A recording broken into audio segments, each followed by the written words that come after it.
see Christian's giving away a trip to Salem, Massachusetts. That's bizarre, actually, because I was in America recently and I went to Salem, Massachusetts, and that's not a prize.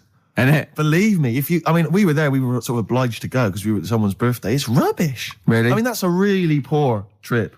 That's such a boring He probably can't believe his luck. It's probably the biggest thing Christian's ever had to give away. The great thing about, and you've just dissed it. The great thing about Salem, Massachusetts is that I don't think we're good for this station. I don't think we're selling this station like we should. Well, it's its own fault, it shouldn't have hired us. I blame it, Yeah, and paid us in advance. Yeah. They're lucky we turn up. No, I went to Salem, Massachusetts, and this is the place that's famous from like Salem's Lot and the Salem witch hunts, famously.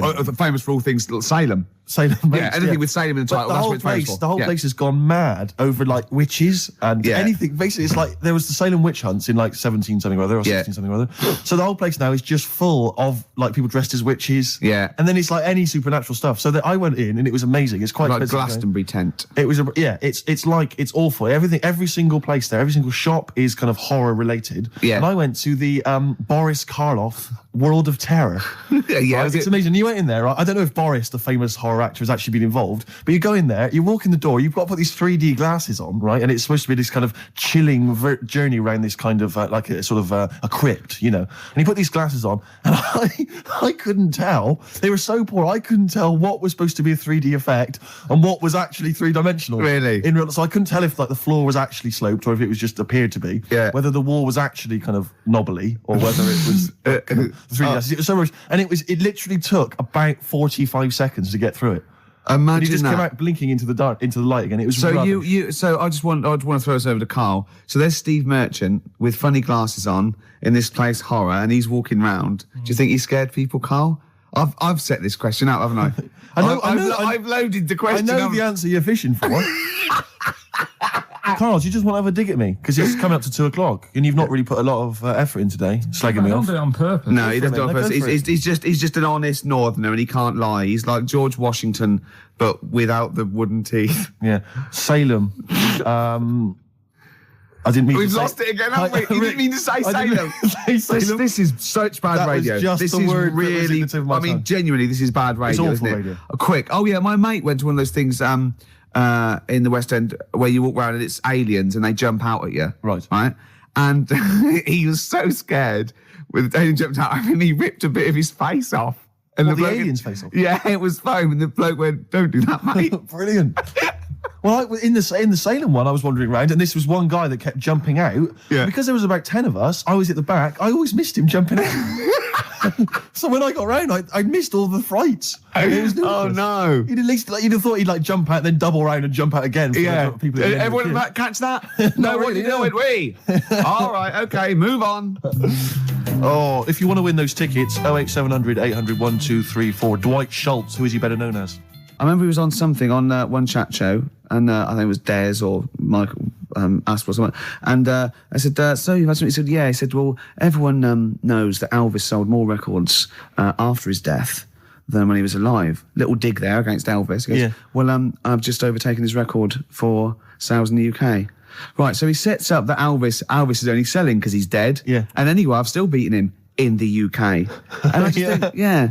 And where'd you get the quiff from and the way to sing? Where'd you get that from, Cliff? Where did you think of that? But it's those people he's just desperate for the credibility that he's never going to have. I like it when he went round last year going, they're not playing my record.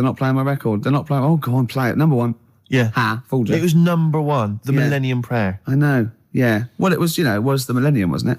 It was, but I don't know who's buying it. I mean, you seem to claim it's some kind of like 60-year-old women, but they're not. Yeah, are they really a commercial force now? Yes. Oh, yeah. Carl seems to know that. Well, like when you're born, you're a little baby, wrinkly and stuff. When you get older, you sort of morph into a baby again. And you go through the same phases. So when you're young, you buy singles. You get old, you got nothing to do all day. You got all your pension money. What will I buy? Cliff Richard's on the telly. Here's my video, buy me song. You see, that started off as quite a sensible point, because I actually think they do it. But what was all that alien stuff about when you're born, you go wrinkly and you go wrinkly again? Sometimes you mix like normal things that human beings say with I don't know what. Well, look, when you're a baby, you've got a little bald head, no teeth. You get old.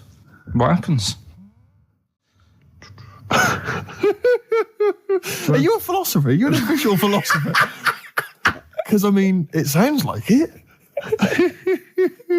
Oh, Carl, play a record. You're a gem.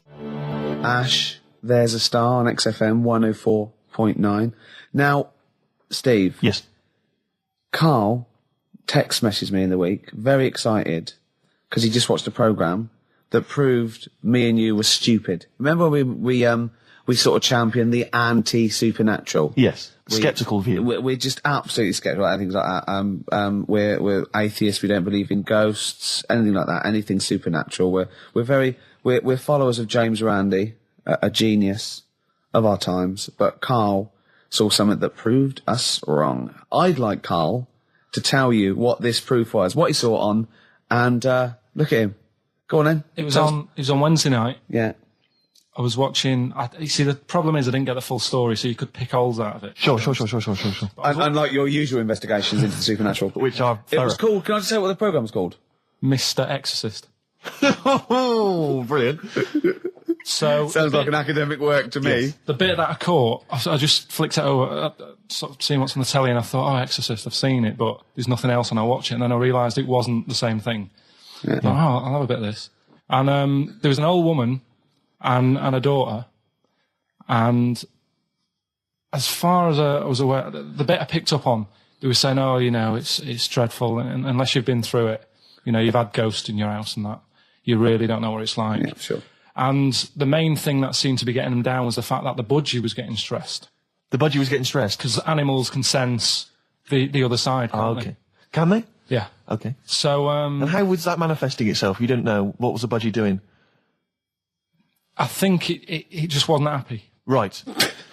Did it explain that to people, or how did it express that? Budgies are known for being chirpy, aren't they? I said it wasn't chirping. It normally swings on its little perch and that. And Just depressed because it was possessed. It was just sat around in its pajamas. So No. Come on, Steve. Come on, Steve. You're making this a mockery. So the budgie was depressed because he could sense the ghost. Yeah. And then this guy, this Mr. Exorcist, came round. Was that his name?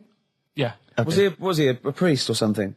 Yeah, he might have been. Yeah. Yeah. Like I picked up Did he have like a black coat with a little white collar? That's usually the. He had his coat on, so you couldn't tell. No, sure. Okay. But so he came round and he sort of did his thing, and then was he trying? Was he trying to exorcise the budgie?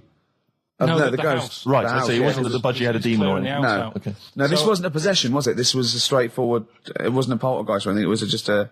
Well, it's a haunted house. Yeah, but Sure. that's the thing he was saying. He was saying you can have like your ghouls and that aren't that bad, that aren't going to cause you any problems. Yeah, but obviously the budgie, they've got weak hearts and that, haven't they? And Sure. So he go on. So anyway, basically he sorted it out, did whatever he did, and the next shot you see is like the budgie making a noise and swinging It's the happy eyes again. over the moon again, and the old woman was like happy because she couldn't believe it. stressed. Yeah. And The priest didn't come in and go, well, you should feed that bird. Give it a bit of millet. It was happy. He goes, right. No, See you later. No. It was a toast. Budgies are. My mum's got a budgie, and they're fairly happy all the time, aren't they? So it's got to be something fairly odd. You never see a budgie sitting down going, I feel like topping myself, to be honest. Yeah. Do you know what I mean? Though? No. Do you know you can have like a moody dog? You can see a dog when it's unhappy if it's walking down the street. You can have a moody canary, can't you? And what they do is they often tell the police what you've been doing. They're known for that.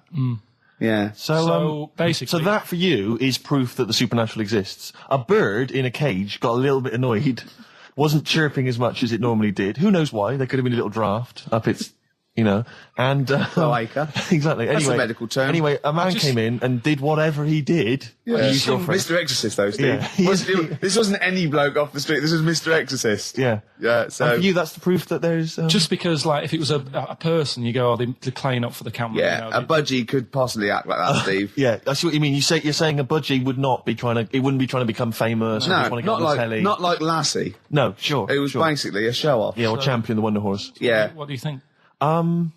I think I've changed my tune, Rick. I don't know about you. I have, and I think we should play a record. I'd love to get Mr. Exorcist in. Wouldn't that be amazing? Never dabble with things you don't understand, Sorry. like women. See what I did there? Oh, he's turned that back on me. Blur. Boys and girls. Girls and boys. Embarrassed to say. Blur. Girls and boys there. Steve on XFM 104.9. So it's not so bad really, because we didn't plan anything. No, We've proved the supernatural. We were wrong about that. Well, just one other question. Was there anything else in this woman's house that led her to believe that there were ghosts, or was it just the fact that, Tweety or whatever his name wasn't chirping? You see, this is the problem. I was watching UK Style. I was watching something on that. What were you watching on that? It was, it's not changing rooms. It's like that, but cheaper. Quite seriously, right? You might be the most interesting man in the world. I'm fascinated by it. I'd like to follow you. I'd like to have a hidden camera on you. I can ask you any question. I'd like to have you in a cupboard in my flat. So I just think about it. I wonder what Karl thinks of that. And I'd just throw something at you, and you know what I mean? Yeah, because that's what my dad did. Just kept me in the cupboard. You know what I mean, though? Yeah. I wonder what Karl would You're think never about stuck this. for a conversation point if Carl's around. That's what's genius about it. He's always got an opinion. He's got an opinion about everything. Yeah. It's But I love the fact he was watching UK Style without a shadow of irony.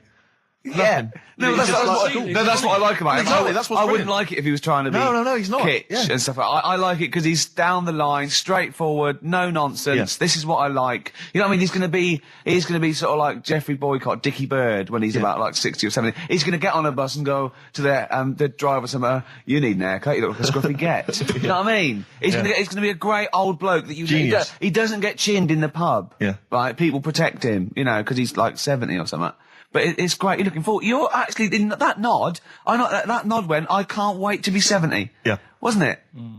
Yeah. Can I make a suggestion that we just get people, they can email in just questions or comments they'd like to hear from Carl. Maybe they just want to know his opinion on the Afghanistan situation. Yeah, or like last night's Coronation Street, whatever. Yeah, like they do it, in the NME or imagine that coming up to the election, they go, Billy says Labour. Oh, Yeah. Carl. I think the Sun has White Van Man. Each day they interview a guy who drives a white van, see his opinions on various topics. Carl is very much our white man van. White man van. Yeah. So any query you have, I think most of our listeners are, any to be honest. opinion that you would like to hear voiced from the K-Man, ricky.gervais@xfm.co.uk, or you can phone in. I forget what the number is. Oh, 700 800 1234. Sweet. Now you during that record, you said, we knock everything. You saw something about the Bermuda Triangle, didn't you? Yeah, when I talked about ghosts, you sort of just, because you don't believe in it. I think it's because you're scared of it, to be honest, and you can't admit to understanding it and actually believing in it. Sure. Thing on last night, Steve. Yes. Bermuda Triangle. Oh, yeah. Do you know much about that? Mainly the song by, what was his name? What's his name? Bermuda Triangle, where people disappear. No, Bermuda Triangle. What's his name? No, Barry Manilow. Yeah. Are you familiar with the lyrics? Bermuda Triangle, where people disappear. Bermuda Triangle, don't go near. Yeah. Shouldn't really make a joke out of it. No, you're right. Go on. But what it is, right? There's a program saying what it's about. What do you know about it? As I say, mainly from what Barry's told me, but certainly planes and various boats have gone missing within the Bermuda Triangle. Planes.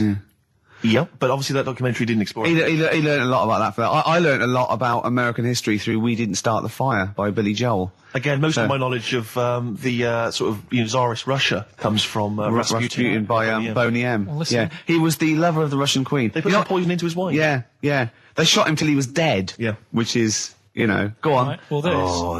Those Russians. Sort of bit of an earthquake in the sea. Sure. Lets out methane gas. Okay. And apparently, if you were swimming out in the sea, Yeah. and there was like an earthquake and some methane came out, Yes. you can't swim in it, you just sink. Okay.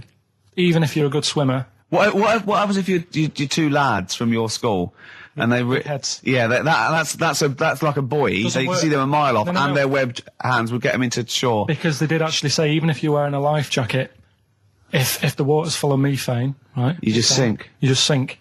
So what it's saying is, boats have gone across the sea, got a load of methane in the sea, and the boat just sinks. Right. What about the planes? Is it then sort of planes with little sort of floaty things Could on? be. That'll be the sort they've landed in the sea. Right.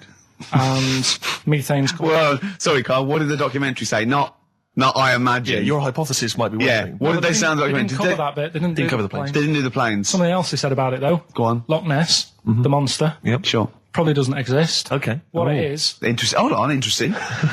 Oh, interesting. It's- What they thought Not list probably didn't exist. Curious viewpoint. Hold on. What proof have they got for that, Carl? How can they go around saying stupid things like that? it's methane, Right. Again, in Loch Ness. and people have seen, what's the lake it's in? Loch Loch Ness. Yeah. It being the Loch Ness Monster. Yeah. That's where it lives. That's how it finds its way home. That's certainly the clue. Yeah, Get again, Carl. That's the clue. Yeah, if it go, and it's if it's out wandering, it goes, excuse me, would you know where I'm being the Loch Ness Monster? Where would I be going? Oh, you'd be going to the Loch Ness if that's your home. It's way over there, you big monster, you. So the bubbles from the Sure. methane bubble up out of the water. Yeah. People think, oh, God, it's a monster's head. But it's not, it's just water sort of shooting up because of the bubbles. Well, that's two of the great mysteries of the universe solved by Karl P on a Saturday afternoon. That is fantastic. So that makes me think a lot of things. So you know when mediums are sort of like going, oh, I've got something coming through. Do you think they are exhaling a lot of methane gas, and thus making them not think straight? Do you think everything's down to methane gas? Do you think that all the mysteries of the universe are down to methane gas, Carl? What did it say in the documentary you saw? About what? What was the budgie happy? We know that budgie was sad. Was it in a room? Because they used to take canaries down the mines, didn't they? They used to take canaries down the mines, they'd smell the methane, and then the budgie would be happy. I'm not going to teach you anymore. Play a record. Excuse me, and don't be alarmed. I look quite frightening, but I'm merely a nice monster. I seem to have lost my way home. Could you direct me in the right direction? Nice to meet you. Yeah, Karl Pilkington. Hi. What's your name? Why do you need to know my name? Well, it might help me to find out where you come from. Oh, my name's the Loch Ness Monster. Okay, all right. Give me a second. What was your name again? Loch Ness Monster. See, this is what I mean. All right, guys, have you finished that private call? Yes. Jeez, that was outrageous. You know you're a fan of Feng Shui, Carl, and you believe it's all true. I just run this one past you just on the off chance. Yeah. Because maybe that you change your opinion slightly. Yeah. Feng Shui teaches you to use your environment wisely. Sure. If your land and the surrounding area is undulating, it's said to house auspicious dragons. When land is flat and featureless, the dragon is missing and the land is said to be less auspicious. Excuse me, they call me the Brixton Dragon. Sure. I seem to have lost my way. I know it's South London somewhere, but could you help me find my home? What's your name? Well, they call me the Brixton Dragon. Right, where are you from? I see what you mean. I see what you mean, aye. Oh, okay, man. So does that make you query it at all, the dragon? I'm not into it that much. Right, I'm sure. just saying that if you have your head at one end of the bed rather than the other, it might make a difference to your night's sleep. It's not so much Feng Shui, though, is it, as sort of good advice, generally? When you went home... Don't sleep on the end of a spike near a cliff. Good advice. I mean, that's good advice, isn't it? You know what I mean? And it was a Christmas play, and I managed to get a part in it. And, Did you audition? got a part in it, and I should have been playing the drums to the one about Kings. We Three Kings. Yeah. I was meant to be doing that, but Little Donkey came on, and it was one of those. What do you mean came on? That was like next up on the next song. Right. And it's one of them songs that you can't help sort of Tapping along to. Yeah. Do you know, like if I was to go, Yeah, you'd have to finish it with. yeah. Do you know that they actually send that into space? Do they? And What, hoping that aliens will respond with that? yeah, they do that because apparently it is one of them things that you can't help. What, even if you're an alien life form? Yeah. They know that, do they? But anyway, What, because they watch Star Trek or something? Hello. Knock, knock. Yeah. no, seriously. Is it true, like, if you send out knock knock into space, they have to say, What's wrong? Oggy, oggy, oggy. Ah, that is great. Seriously. Oh, hold on, what's something out there? Was a little green fellow? That is great. Yeah. So anyway, That is Little fantastic. Donkey. I mean, we're not a close family. Do you know what I mean? We're not a sort of family who keeps in touch with everyone. And I think my mum called her up one Christmas and sort of said, how's how's the Diddy Will? men? Yeah, how's Nutty Ash? And she said, oh, no, I'm not. I don't do that anymore. I'm knocking about with Sandra or whatever. Right. And it was like, oh, right. Not big butch Sandra with the big earrings and the skinhead. He used to live down the road from you. I don't know. He used to I get haven't met her. Doc Martens wholesale. That's Sandra. But she had a haunted house. Go on. Who, Sandra? No, Hazel, Right. Is this before she was a lesbian or not? before. Okay. And there was a bike in the hall and the pedals used to go backwards. There was a what in the hall? That's handy, isn't it? Oh, that's great. Don't worry, we won't do anything. So, I want to know about the haunted house. There was a bike in the hall. And There was a bike in the hall, and the pedals used to go backwards on their own. And also, shoes used to stick to the wall or something. Did they? Yeah. Shoes used to stick to the wall. Yeah. Okay. That sounds like That's all it does. a hell of a household. Yeah. Oh, yeah. dear. Brilliant. Maybe she should clean the walls. XFM 104.9. Lovely, that one. Brilliant, isn't it? The acoustic version of Just Like Heaven from The Cure's Like double it. CD I'm greatest loving hits it. collection. Now, again, I broke the rules in the week. I met up with Karl. I had lunch with him. And we were chatting and having a cup of tea. And it got onto one of Karl's favourite programmes was the Tales of the Unexpected. Ah, of course. And all I can think is that he's probably the only person in Britain where they were unexpected. I mean, to him, when that twist came in, you go, gee, I can't... Yeah. Oh, God. Can't believe So it was the tree that did it. I mean, he was probably the only... And we were telling all these stories of horror, and he liked horror stories. And I told him this story. And I don't know if this had come across on the radio, but I told him this story. It was a short. It was a horror short. This was a film you saw, was it? Yeah. And what it was, it started off, just had been a car crash. You see, it's a horrendous wreck. And you saw it from the point of view of the person in the car. And he was calling for his mate, and he was going, Dave... And he sort of looked over and saw a body without a head that had been thrown at. He goes, oh no, Dave. And then into the field of view came Dave, his mate, and looked at him with a look of horror. And then it sort of went black, and you realised that he was just a head, and it had been his body. Oh, wow. Right? Yeah. And I said, then it came up at the end, at the executions and the French Revolution, people experience consciousness for, and he went, oh, no, he said, it wouldn't be for that long. And then he went, if it was a chicken, it would work. Imagine remaking that film, but it's two chickens in horrendous car crash. Their own fault for driving. It would work. No, he wasn't having that. Yeah. No, it was too long. I think he said, how long was this film? I went, no, 5 minutes. He went, no.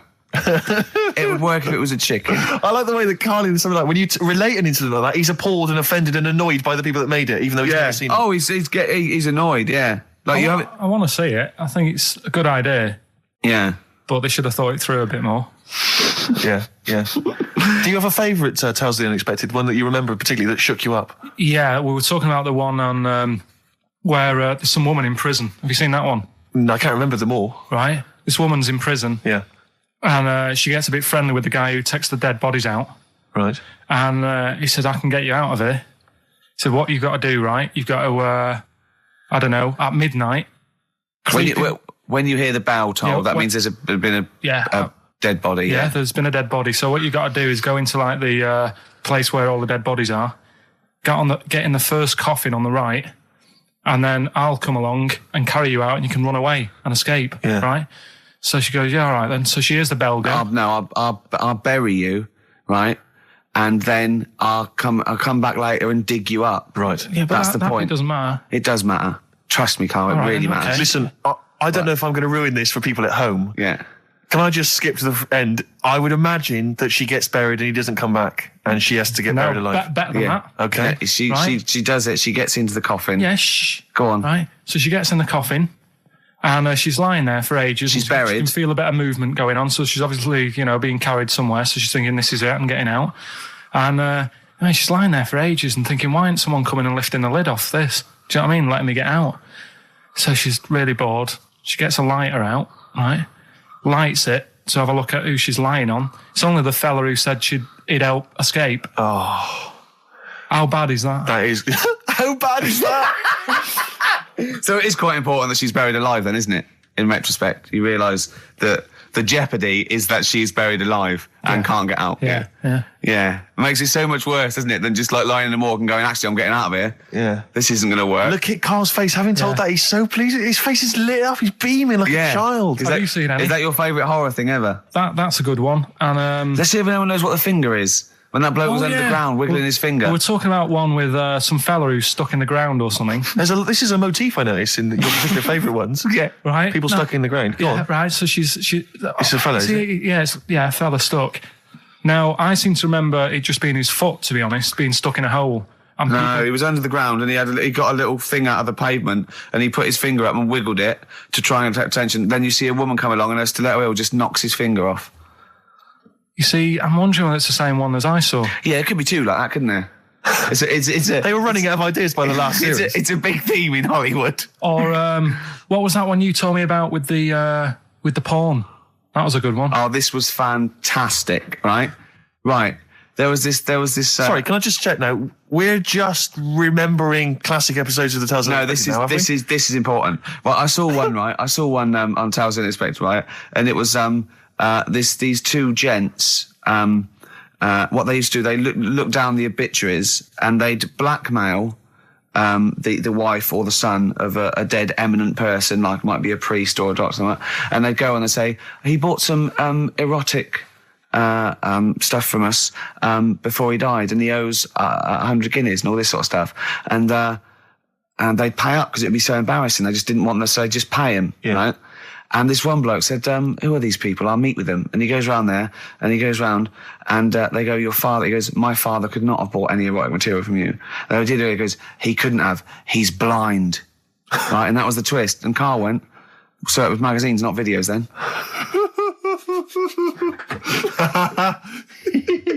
Yeah. Now think about it, Steve. Is that so stupid? Well, presumably it was set in olden times because people... professional pornographers don't tend to call it, erotic material. Yeah. They tend to call it, juicy jugs or whatever. But more than that, I don't understand how a video is going to be any use to a blind person either. I know that you can hear the sound, Karl. Look at him nodding like he's caught me out. Yeah, what sound were you hear? Do. Your meter needs looking at? Yes. Cut. What's then? What's that? Then it's just noises, isn't it? Occasional groans. Yeah. Right. You could listen through the wall at your neighbours. He does. I mean, that's why I save a lot of money. But I thought you were going to point out, Karl, that they could have had a Braille porno. Now, have you thought of that? Look, feel the lumps on that. Exactly. Think about it, Karl. Think about it. You're excited now. Yeah. Your girlfriend's away, Karl. Yeah, but she's great as only under the cupboard. No, she's a good-looking lady. Oh. Next, we've got White Van Karl. Oh, excellent.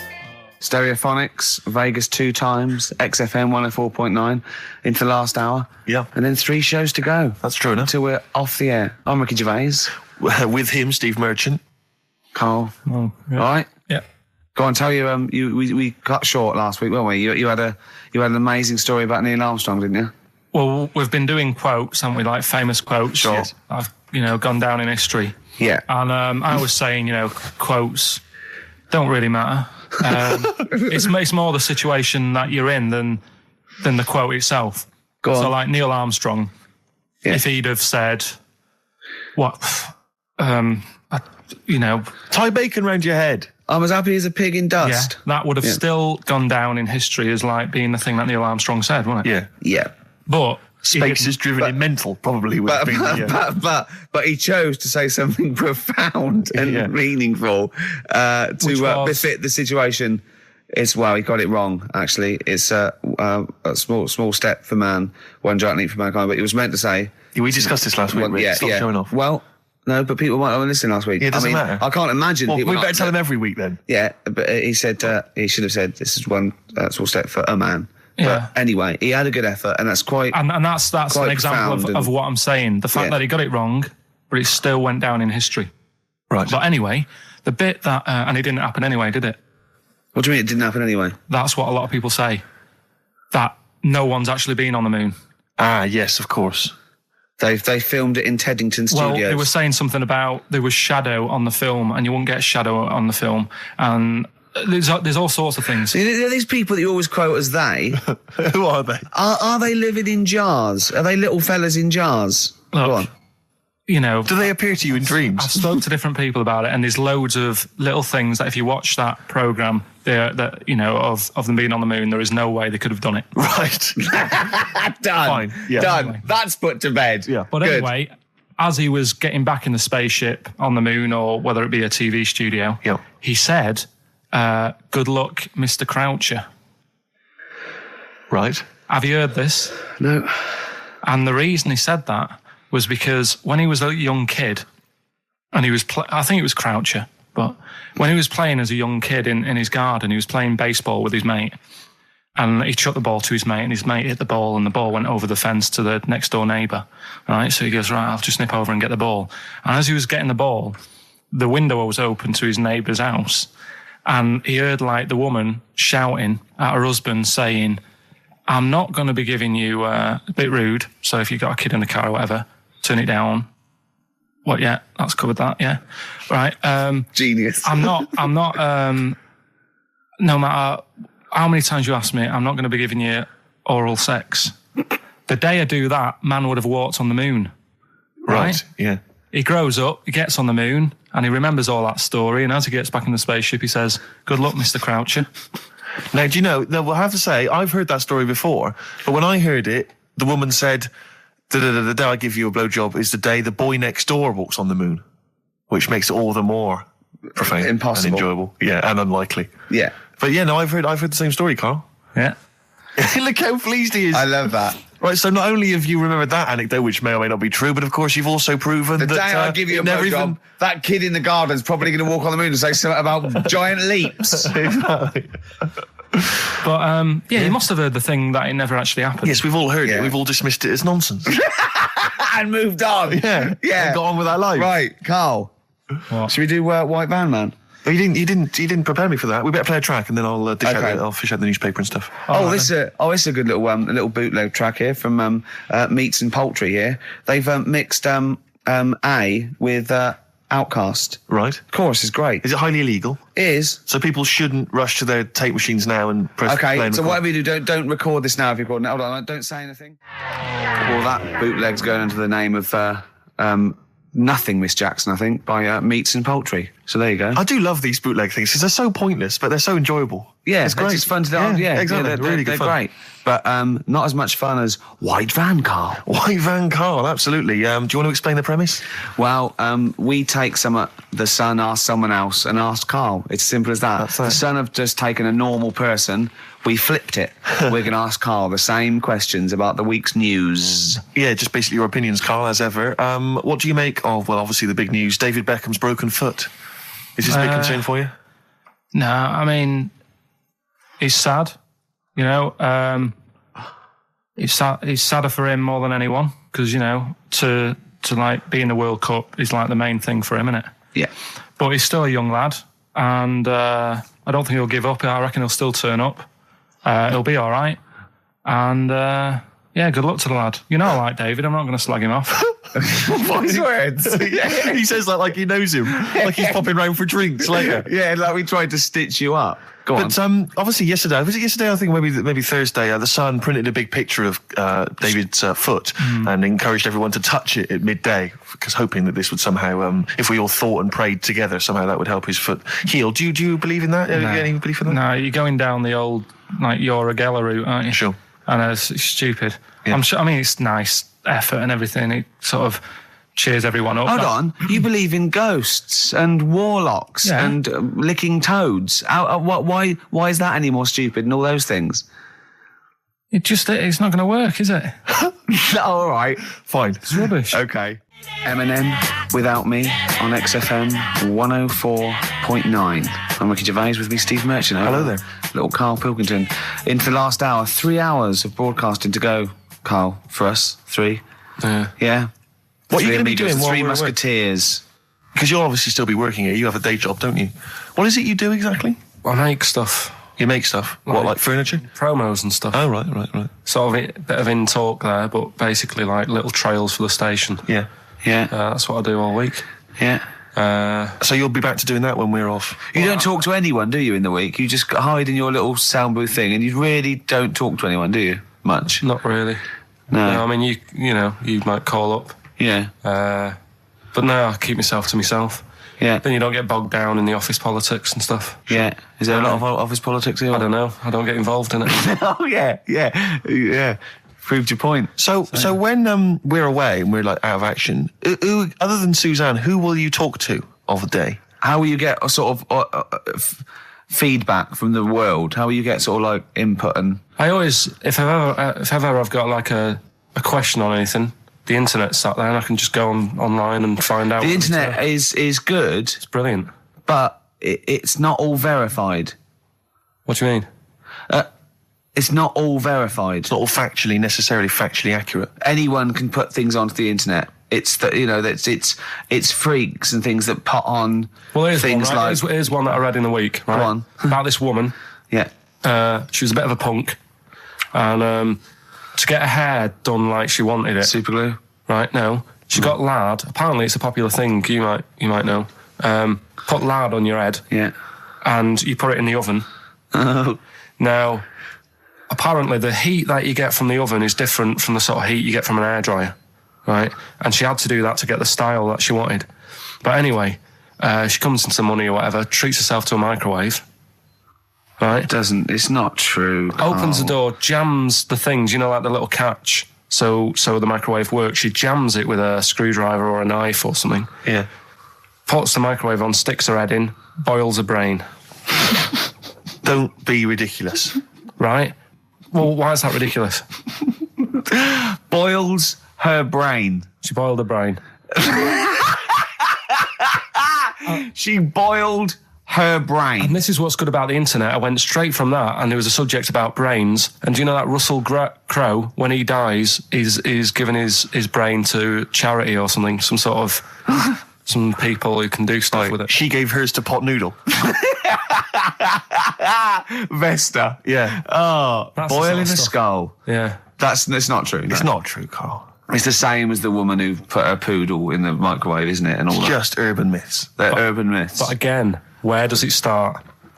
Someone made it up yeah. for a laugh. They're just too convenient urban myths. Everyone's you can tell an urban myth's not true because it's always this happened to a mate of mine, and when you say what happened then, they go, don't know, that was it. Was it? Was that it? Was it? Someone boiled a brain and that was it. There was no more story. Well, Were there any dates, locations, times? I think it was in Belgium. There's that one that a bloke, right, was going to get a phone call at 4:00 to find out if his business was, okay, right? And if he didn't get the phone call, he knew he was broke, destitute. So dead on 4:00, the phone didn't ring. So he went up to the roof, his office, and he jumped off to commit suicide. And as he was passing his window, the phone was ringing. Oh, no. Carl, it didn't happen. Didn't happen. Think it through. Think it through. Who told that story? Who told that story? As he hit the pavement at 120 miles an hour. He's the only person who could have known that series of incidents. Also, why didn't And he he's wait? dead. As his life's at stake, why didn't he wait till 5 past? I'm going to give it 5 minutes just in Just case. in case the lines are busy. Yeah. And what sort of bloke goes out? I'll call you at 4. Okay, if your business. Well, call me anyway. No. If I don't call exactly 4, then no, you commit suicide. Commit suicide. I would, because if I don't call at 4, that's the end of it. Well, call me anyway. No, that's not the way I work. Why can't he just call me and tell me the other way? Well, I'm telling you how I do it. If you're bust, I don't call. Can't he just call to verify in case something goes wrong? What if it's engaged? It won't be engaged. Just commit suicide at 4, please. It didn't happen, Carl. The other one, right? A bloke, right? He's on a train station, and I'll tell you how I heard it. He's waiting for a cruise station, whatever, and he shits himself. As you do. And so he goes, my train's in 5 minutes. So he runs across to Millets and goes, quick, Levi's 36. The bloke just puts it in a bag. He runs onto the train. He goes into the toilet, takes his trousers and pants off. He's soiled. Yes. Throws them out of the window. I won't be needing those again. Cleans himself off. Open the bags. It's a jacket. Oh. No, it didn't happen, Carl. At what point did he go into it and go, quick, Levi's 36? And the bloke went, sorry, Levi's 36, what, a pair? No. Shall I wrap them? Them? It? Shall I wrap? Just wrap whatever it is. Do you want to look? No. I'm not looking when you're putting it in the bag, please. Right? 36 white stories. Don't say anything. I've told you 36 Levi's. And put it in a bag and charge me for it. Yeah. I don't want to discuss it further. Yeah. There was one. Here we go. There was one about a woman whose husband died, and she had him cremated. Yeah. And made like a little egg timer out of him. Right. And she said, I did that so it can still help around the kitchen. Well, that might be true. That might be a joke. That's quite sweet. That might be true. It's a true story, again. It was all... No, not again, because the ones I just told weren't. Nor is the boiling the brains in a bag curry microwave. Head story, true. Yeah. They're too convenient. Will you be buried or cremated? What? Will you be buried or cremated? I don't know. By cremated, I imagine. Like you, Steve? I don't know. It's out of my hands. Yeah, I haven't thought about I've it. not thought it through, and No, to be I don't honest. care either way. Have you heard the one So about... Sorry. I'm just worried that we're getting into a macabre world now of ashes, boiled heads. So I think we should play some music. Let people just calm down. Levi's. Just think about some of the urban myths they've maybe heard, assess them. Maybe they are absolute bollocks. Yeah. And they can move on from it. Well, Yeah. it's just that the death thing, right? Yeah. There was an argument on there about, do you know that Twilight Zone or whatever it was, Tales of the Unexpected? Oh, yeah. Where the woman got buried alive. Yeah. They were saying how, like, years ago, they'd bury people thinking they're dead. Yeah. And they've recently, like, dug coffins up. And then the people who were in the coffin weren't dead. They might have just been, like, in some sort of deep sleep or whatever. Catatonic. And they've lifted the lid off. Yeah. And there's scratch marks on the thing. Yeah. And that's pretty scary. And Makes you think. I mean, I hope they check these days. That's all. I'd like to play a beautiful song now by Cat Stevens called Lillywhite. It's lovely. A song for the lovers' room? Yeah. Smiths, Cemetery Gates. Great one, isn't it? Always cracking. Off the Queen is Dead. Voted best album of all time, I think, in an NME poll. I don't think it is their best album. Strangers Here We Come. I agree. By far the best. I agree. Yeah. Yeah. Cracking. Anyway, Carl, yeah, so people were arguing on the flight. How did you enjoy Edinburgh, by the way, anyway? Because I saw you up there briefly with you and Nick Frost, your new mates, Nick Frost and Simon Pegg. You know, he prefers them to us now. I know. Apparently, I could tell that from just talking to him. Really. It was just the way he was sort of looking at them. He was just smiling at Nick Frost. It's his new best chum. You love Nick Frost, don't Would you have preferred it, right, if I went to Edinburgh and had to sit with some people that I really didn't like? Would you have been happier for me? No, do you know? But Right, so I had a great time with yeah. Simon and Nick, and they're nice people. But he kept going to oi, Nick, tell Ricky that story. And Nick and Simon, well, all it was, right? And their ghost stories. He loves them because they believe in ghosts. Oh. It's not because just they're that. great blokes with taught great you sense of nothing. humour, just because they believe in ghosts. You go and tell him that. He goes, how do you explain that? I was going, well, I wasn't there. What was that one you told me and it was completely wrong? About the... It was, oh yeah, right, it's years ago. Oh, yeah. Some In olden days, Oh, sure. when Some ghosts roamed the earth. Once upon a time, you mean? Yeah. some doctor or something who was into like the way bodies work. They got their head cut off. Who did? The doctor? Yeah, he was doing a bit of an experiment. And he cut his own head off. Yeah, Okay. and it was about.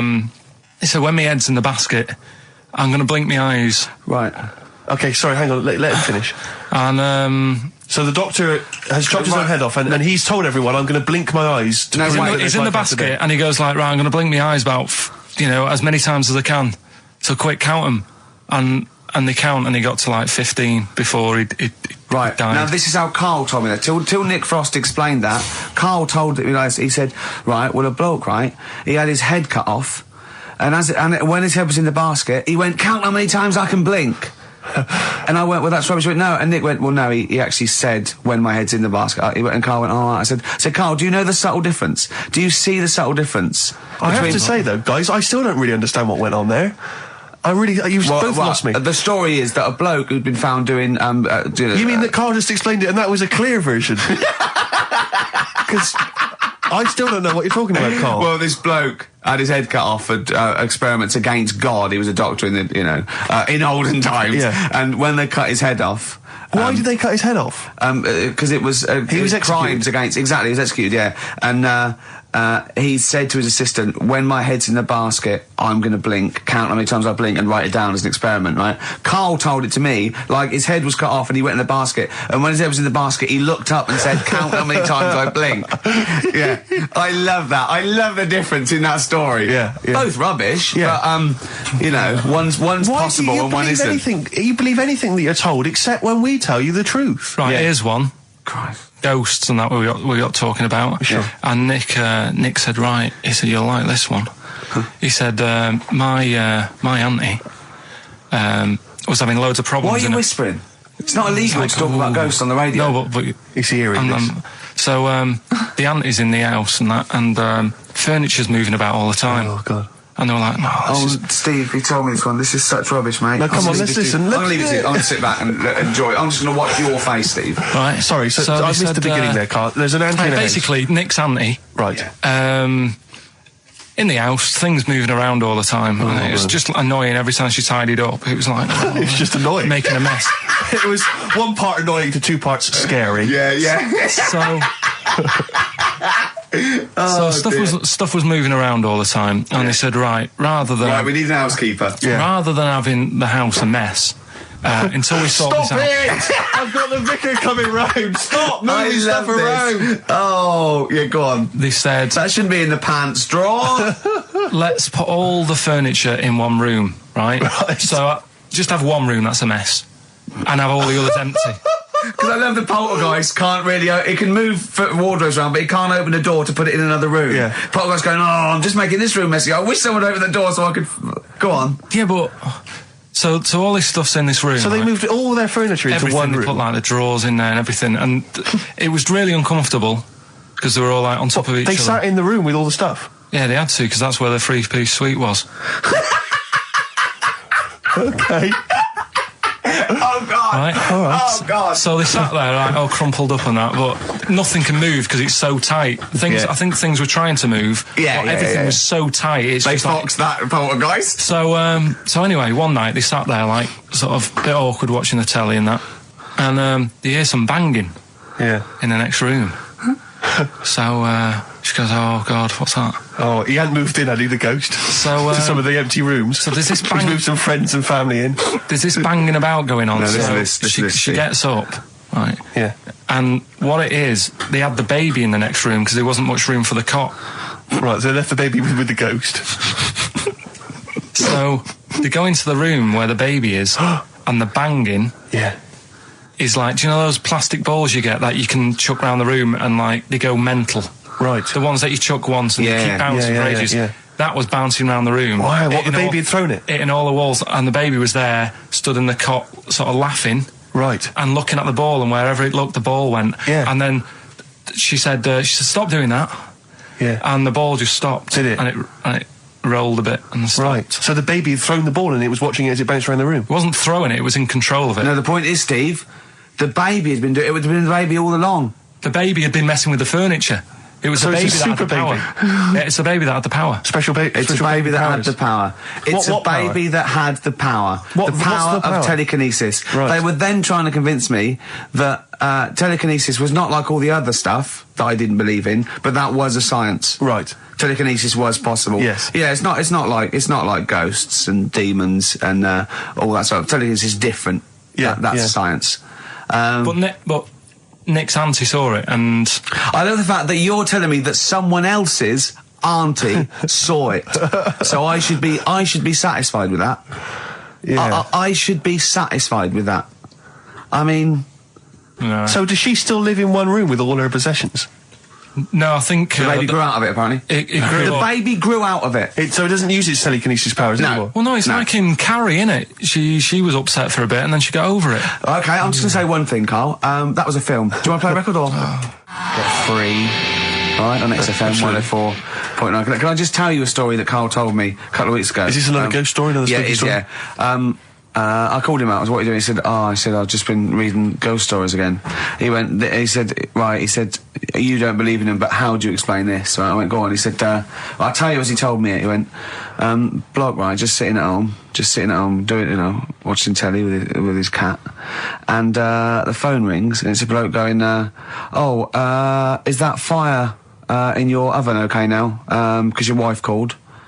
And Carl went, well, 1, there was no fire in the oven. 2, he wasn't married. I went, right. Go on, he went, well. Then, right, there was a knock at the door and there was 2 sort of people in sort of white coats and they came and said, oh, we've come about that fire. Your wife called us. He went, 1, there isn't a fire in my oven, and 2, I'm not even married. Right? And he said, and they saw the cat, and they looked at the cat. It looks a bit weird at the cat came out, nothing. And he said, and then he went back, sat down, phone rings, and they said, did they sort out the fire in the oven that your wife told us about? Oh. He went, 1, there is no fire in my oven. 2, I haven't got a wife. And Carl went, what do you think of that? I went, that's not it. He went, yeah. I went, that's the end of the story. What? He went, well, how'd you explain that? I went, explain what? I thought he was going to say, a year later we got married, but she died in an oven fire. Right? I thought it was going to be that. And I went, that's what? People winding him up. Yeah, or someone did report a fire oven, and their name was Johnson, and they looked up Johnson, they got the wrong thing, it was the gas board, and they sent around to the wrong person, right? You know, he went, yeah. I said, I explained it to him, he went, yeah. Why did they look at the cat funny? Oh, man alive, Carl. This is really weird, right? I was in my house once, right, and the doorbell rang. Yeah. Right, I opened the door, there was no one there. Yeah. Right? And then I looked across the street, There's right, and there were some kids running away. Yeah. Now, how do you explain that? Yeah. There was another time, right, where, like, I opened the door and there was a bloke goes, you've ordered pizza. I went, I haven't ordered pizza. And I heard my mate upstairs giggling and putting the phone down. Yeah. How do you explain that? Carl, seriously, why did you tell me that story? What did you think it was weird about that? The fact that it was 3 different people. Is this all the information? Is that the entire story? It was 3 different people. Did you fall hassling asleep him and not read the about end? A fire that didn't happen, about a wife that didn't exist, and a cat that didn't look happy.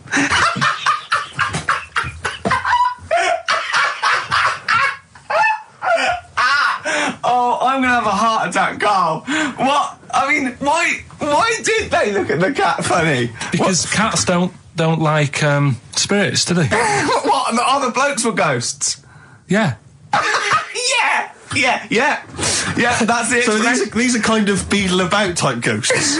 These are ghosts who walk the earth as the undead, just winding people up slightly. That's lovely. That is lovely. Seriously, and a cat that did not look happy. But seriously, why would ghosts wander around just like winding people up?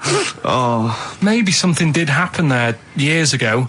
Some fire. Some woman might have died in a house of a fire or something. Yeah. And it's sort of all happened again. Yeah, it's certainly a mystery. I mean, if you don't it's a mystery. I mean, I can't. What's this book you were reading? You were reading a book, which is interesting enough. It was the For Tea and Times. Oh, Carl. Yeah. Well, I don't know what to say. Well, I'll tell you this, Carl. There is a track that will spook you right out. This is Warren Zevon from was it like about 1979, early 80s? Oh, great track. Werewolves of London. Play this, Carl. But don't be scared. From 1978, Carl. Werewolves of London by Warren Zevon. Are you a fan of that? It's alright, Great track, isn't it? Fans of Warren Zevon, maybe if you know he's got a new album out as we speak. Although, if you're a fan, you probably know that already. Yeah. If you aren't a People fan, who hate him would be interested in knowing that he's got a new album out. Yeah. Do you believe in? I think lycanthropy. Is it not called? What's that, sorry? Lycanthropy. What's lycanthropy? Isn't that werewolfism? Really? Isn't it? Do you believe in that, Carl? They've found stuff, haven't they? They've found kids walking about who are all hairy because they've sort of grew up with wolves and that. Yeah. So No, you see, 2 things there. You cannot take on acquired characteristics genetically. So if you grew up with wolves, it wouldn't suddenly make you hairy. There's been pictures, there's been stories on it, and I reckon a lot of people have seen the stories. It's a popular thing. You mean the kids that are born hairy? No, there's kids who have been born hairy, right? Yeah, that's it. No, but listen, and they walk around on all 4s, and they drink milk from a saucer. Steve, this is remember that time with the maggot in the head? Getting out with bacon, and you were like laughing, and then people called up and said, yeah, I've seen that, I've read about that. Yeah, this is the same thing. Have you seen an XFM listener up close? Have you ever looked? They drink milk from a saucer. Yeah, they've got to be kept on leads. People who listen to this show. There's no point me telling you about stuff. There is. It's comedy See, gold. when you were at school, did you keep arguing with the teacher saying you're talking rubbish there? Teachers didn't teach us about werewolf boys and ghosts. They taught us maths. God, right. Tell the story about the manhole cover. Right, in the same magazine as the one with the cat and the fire and that. Don't tell me that story again, it gives me the shivers. Yeah, a cat that's got a weird expression on its face is against God. Anyway, this isn't a scary story. This was just like physics. Physics. Yeah. It was going on about the nuclear bomb and how powerful it is. And they put a manhole cover on top of one. Okay. Blew it up. Yeah. Never saw the manhole cover again.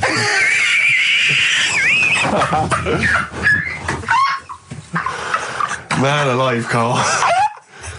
Unexplained. What's going on there? Something weird is happening there. Oh. If anyone has ever seen that manhole cover, please get in touch. We'd love to know where it is. Oh, that's fantastic. What sort of experiment is that? I imagine all these scientists on multi-billion-pound research budgets, they're going, we test everything. What would you do to a manhole cover? Don't know. That's like letting a couple of students yeah, exactly, have control of a nuclear Do you reckon it can Let's send a put this traffic cone into orbit? Go on then, put it on there. I love that. Imagine that. What value is that? I might tell you what we could do. We could put the manhole cover on it and aim it and then blow the bomb up, and the manhole cover would have someone's eye out.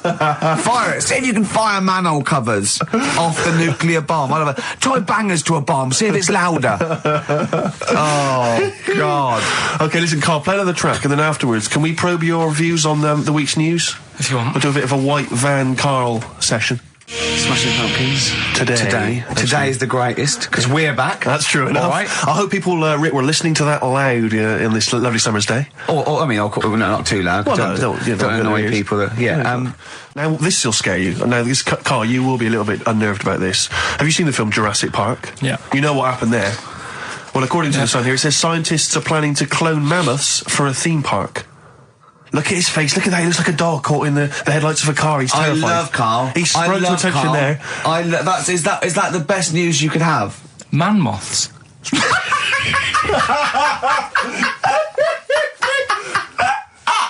Right. Yeah, man moths. I Man love moths. the fact that that's why he was so excited that they bred a man moth. What is this? Yeah, it's a human being that hides in your wardrobe and eats an entire jacket in a day. Yeah. What do you mean, man moths? Mammoths. Mammoth, the big hairy Have you heard cow of a from the mammoth? Ice Age. I mean, elephant. You're not so excited about that, then? You can take or leave bringing back mammoths to life, but a man moth... A man moth is a different matter. Oh. If we'd have never brought that up, he'd have gone and told someone now, Yeah. you know, they've bred an half man, half moth. This is what we That's how mean. things start. This is what we mean when you hear these ghost Are you stories. slightly deaf? Is that it? When you hear these stories, you're slightly deaf. And his head was in the basket, and he went, count how many times I blink. Is it... Carl, is English your first language?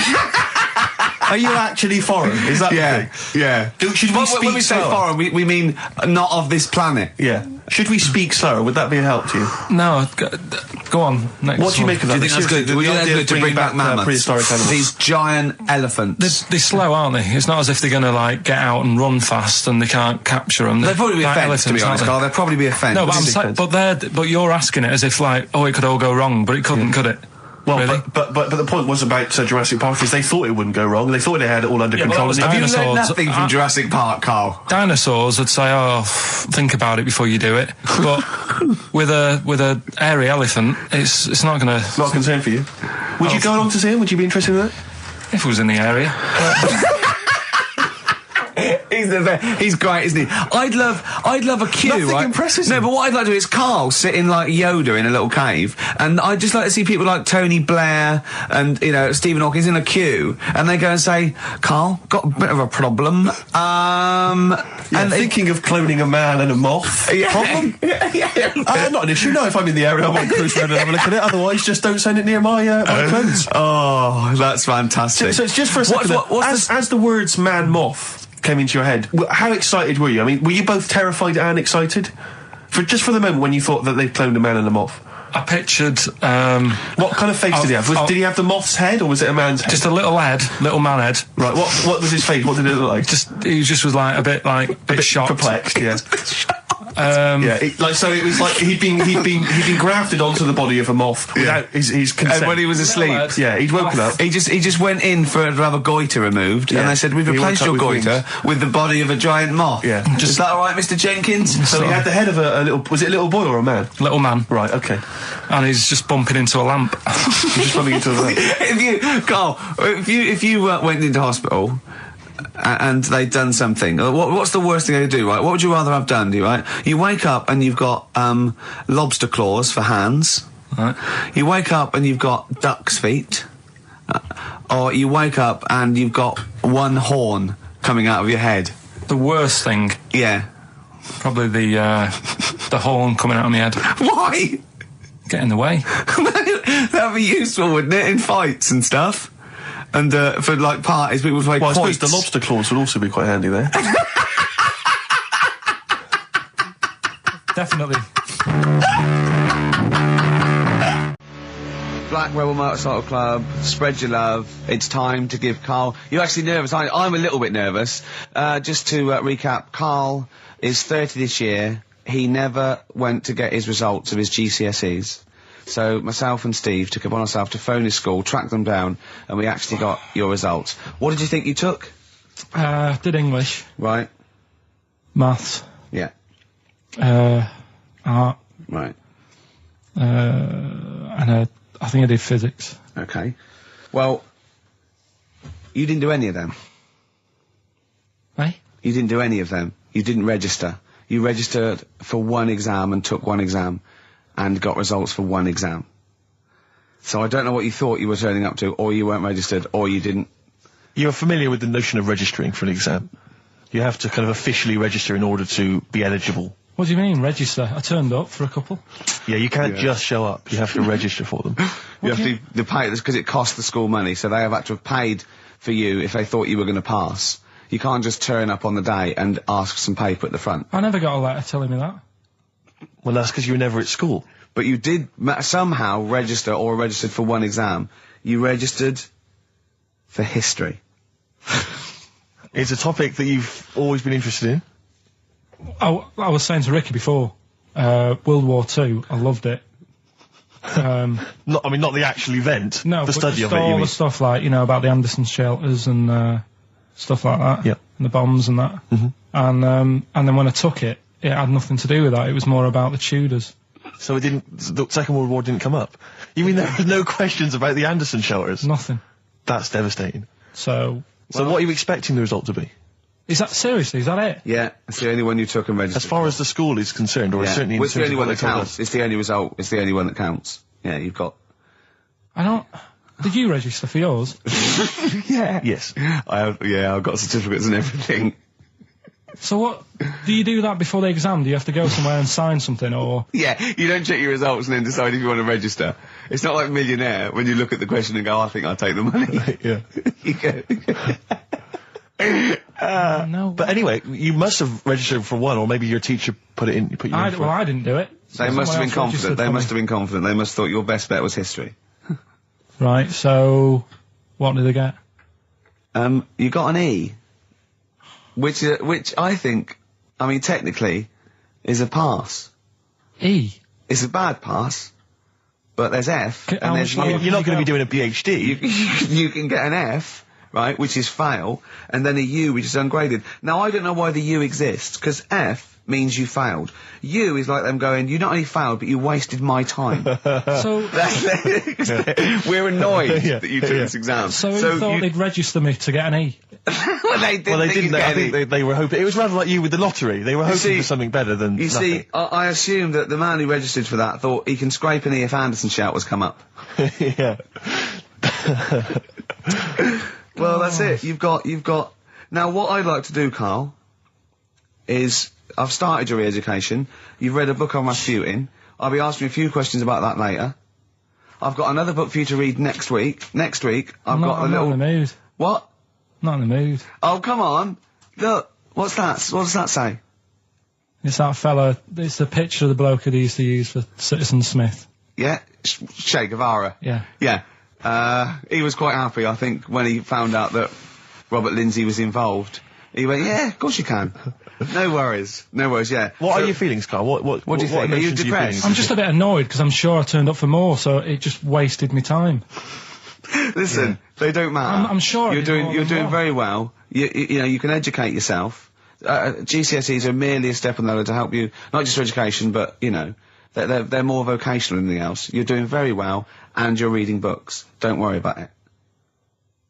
It's not a concern. Something. But if you want, I'll pay for you to take history again. Carl, we'd love to see you get a C or above. And Well, we're I'll willing pay to... for you, and I'll get you some books. Right, now listen. We can, look, let's get, I reckon, when are the exams? June? Something like that, yeah. We're trying to register next week, and I reckon you can get an A or B. I'm history. I'm In history. No, don't worry about it, it's just easy. I get you Brody's notes. If Heat magazine, they love you, Carl. They could probably sort something out. They could probably pay for a tutor. They got a lot of money, they sell a lot of magazines. I mean, it is always, almost always, and you found out, I discovered this, it's always the Tudors and Stuarts. There's no fear for them not coming up. Now, what do you already know about them? You must already know stuff about Henry VIII and Elizabeth. No, because it's too long ago to even get interested in. Do you know what I mean? You can't. Is that why you relate didn't? to it. Okay. The Anderson thing, it was like, God, you know, I bet my mum and dad were in an Anderson shelter. You know, this is interesting. What, when they... Oh, my granddad would have, like, had something to do with this. But the Tudors, it's like, I don't know even if they had a family back then. Play record! As you know, I lent Carl, part of his education is historical education. I lent Carl Gladiator, the movie, on DVD, which he watched on his PlayStation 2, and Rasputin. Do you know last week when you gave me this, did you know my result for history? No. That's weird, isn't it? Yep. Now, right, okay, it's the film review. Carl, you just tell it from the heart, tell us what you thought about the film, what you thought the... Can I just ask, is this the first time you'd seen Gladiator? You'd never seen it before? No. Okay. And what were your thoughts? Okay. The film review. Gladiator. It's alright. Nothing great. It's like an old, sort of an old version of Rocky done in the olden days, really. Right. A bloke fighting other people. Sure. How sort of well known is the story? Do you reckon people know the basics? Well, just very quickly, just do the plot. Quickly. There's a guy called Max. Maximus, yeah. Yeah. There's Caesar, and there's Caesar's kid, and Max goes to war, sort of wins it, comes back. Caesar says, you're good at what you do. I wish my son was as good as you. So I want you to be in charge when I die. His kid finds out, a bit annoyed about it, kills his dad, because he don't want anyone to hear that he said that he wants him to be in charge. Yeah. So his kid gets in charge and thinks, I'll show you. You're not going to be king, I am. You're going to be a slave or something. And then, next thing you see is... Sorry, can I just stop there? My only thought is the film's 3 hours long, so maybe we shouldn't go through the whole plot, right? We've done the first 10 minutes, but Yeah. go on. So, yeah, he's a slave and then... Yeah, but then, that was an interesting bit that I thought, right? I mean, I was watching this with a girlfriend, she was already annoyed because she wanted to watch Friends on E4. Okay. Yeah. It was a good episode as well this week. Was it? Yeah. Don't tell her that. Okay. Right, so she was annoyed and she said, come on then, put it on. And I got it wrong straight away because it says on the back 149, so I thought that was an hour and 49 minutes. It turned out it was 149. No, I thought it was 1 hour 49. Yeah. But it was 149 minutes. Sure. So it overran anyway. By 40 minutes. Yeah. So anyway, the interesting bit was where he was going across the desert on a horse. And I think to show you how long he'd been going across the desert on his horse, he's showing you a shot of the horse's knees and they were bleeding.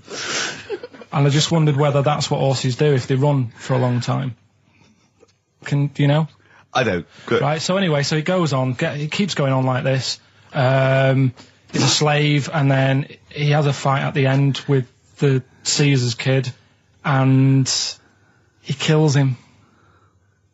And that's how it ended. Okay, good. What did you think of it? Just generally, what bits... What do you think was wrong with it? Right, well, I've read up on it, and there's already a fact that is wrong. Right. Max No. Caesar's kid, he didn't actually kill his dad. His dad died of a natural death. Right, in real life, you mean? Yeah.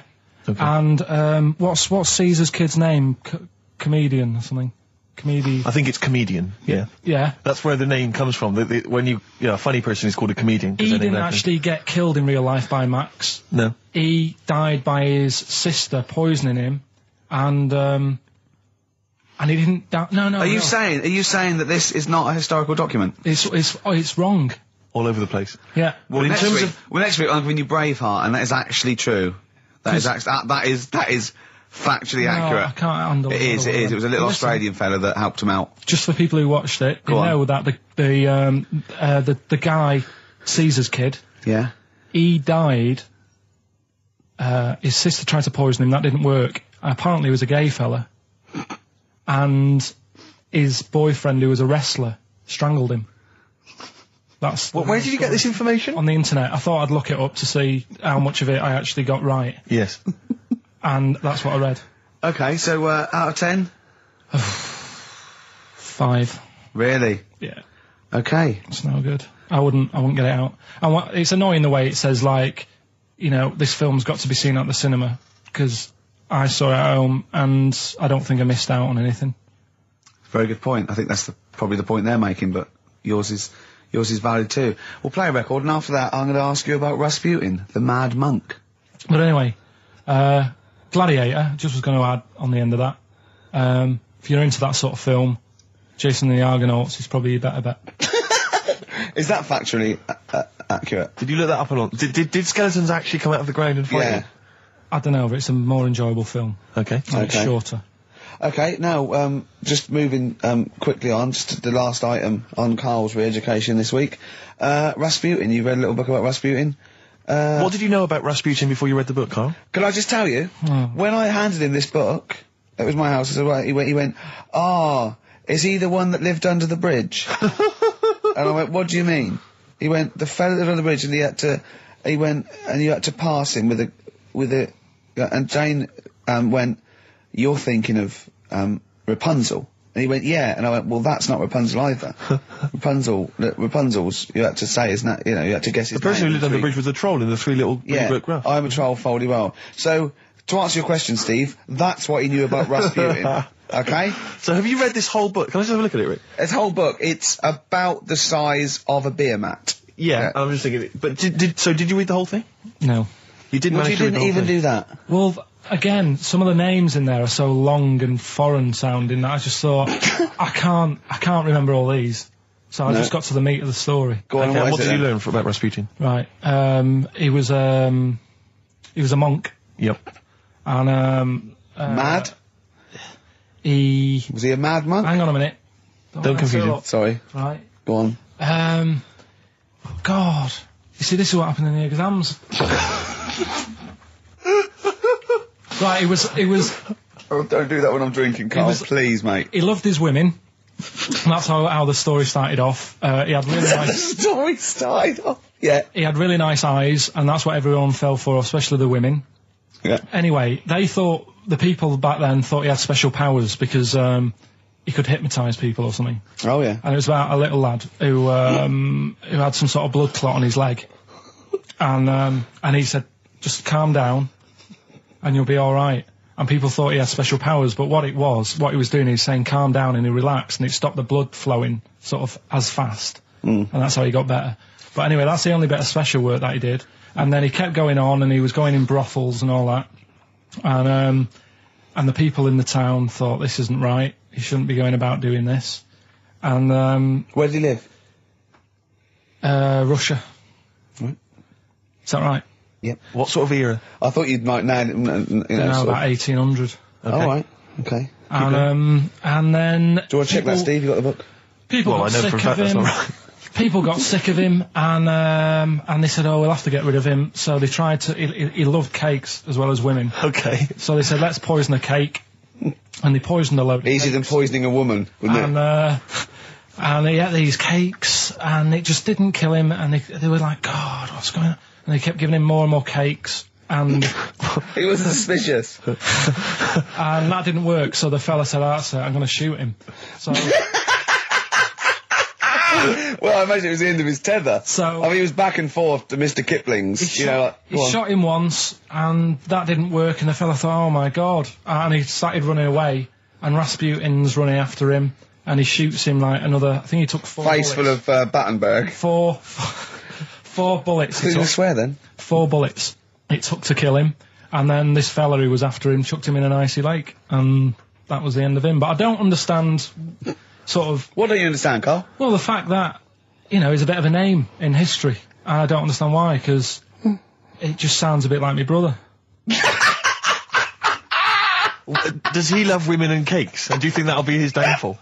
Right, I want you to study. Right, if you want to do, that's the first introduction. Right, if you want to do some extracurricular, What would that get stuff, me? there's a song by Boney M that lays it out. Suzanne told me about that, saying about Russia's greatest love machine. Yeah. But it didn't say anything about cakes. No, I think if you get the 12-inch mix, no, but they explain what say according to Boney M, and I don't know who's correct, the bloke who wrote that or M.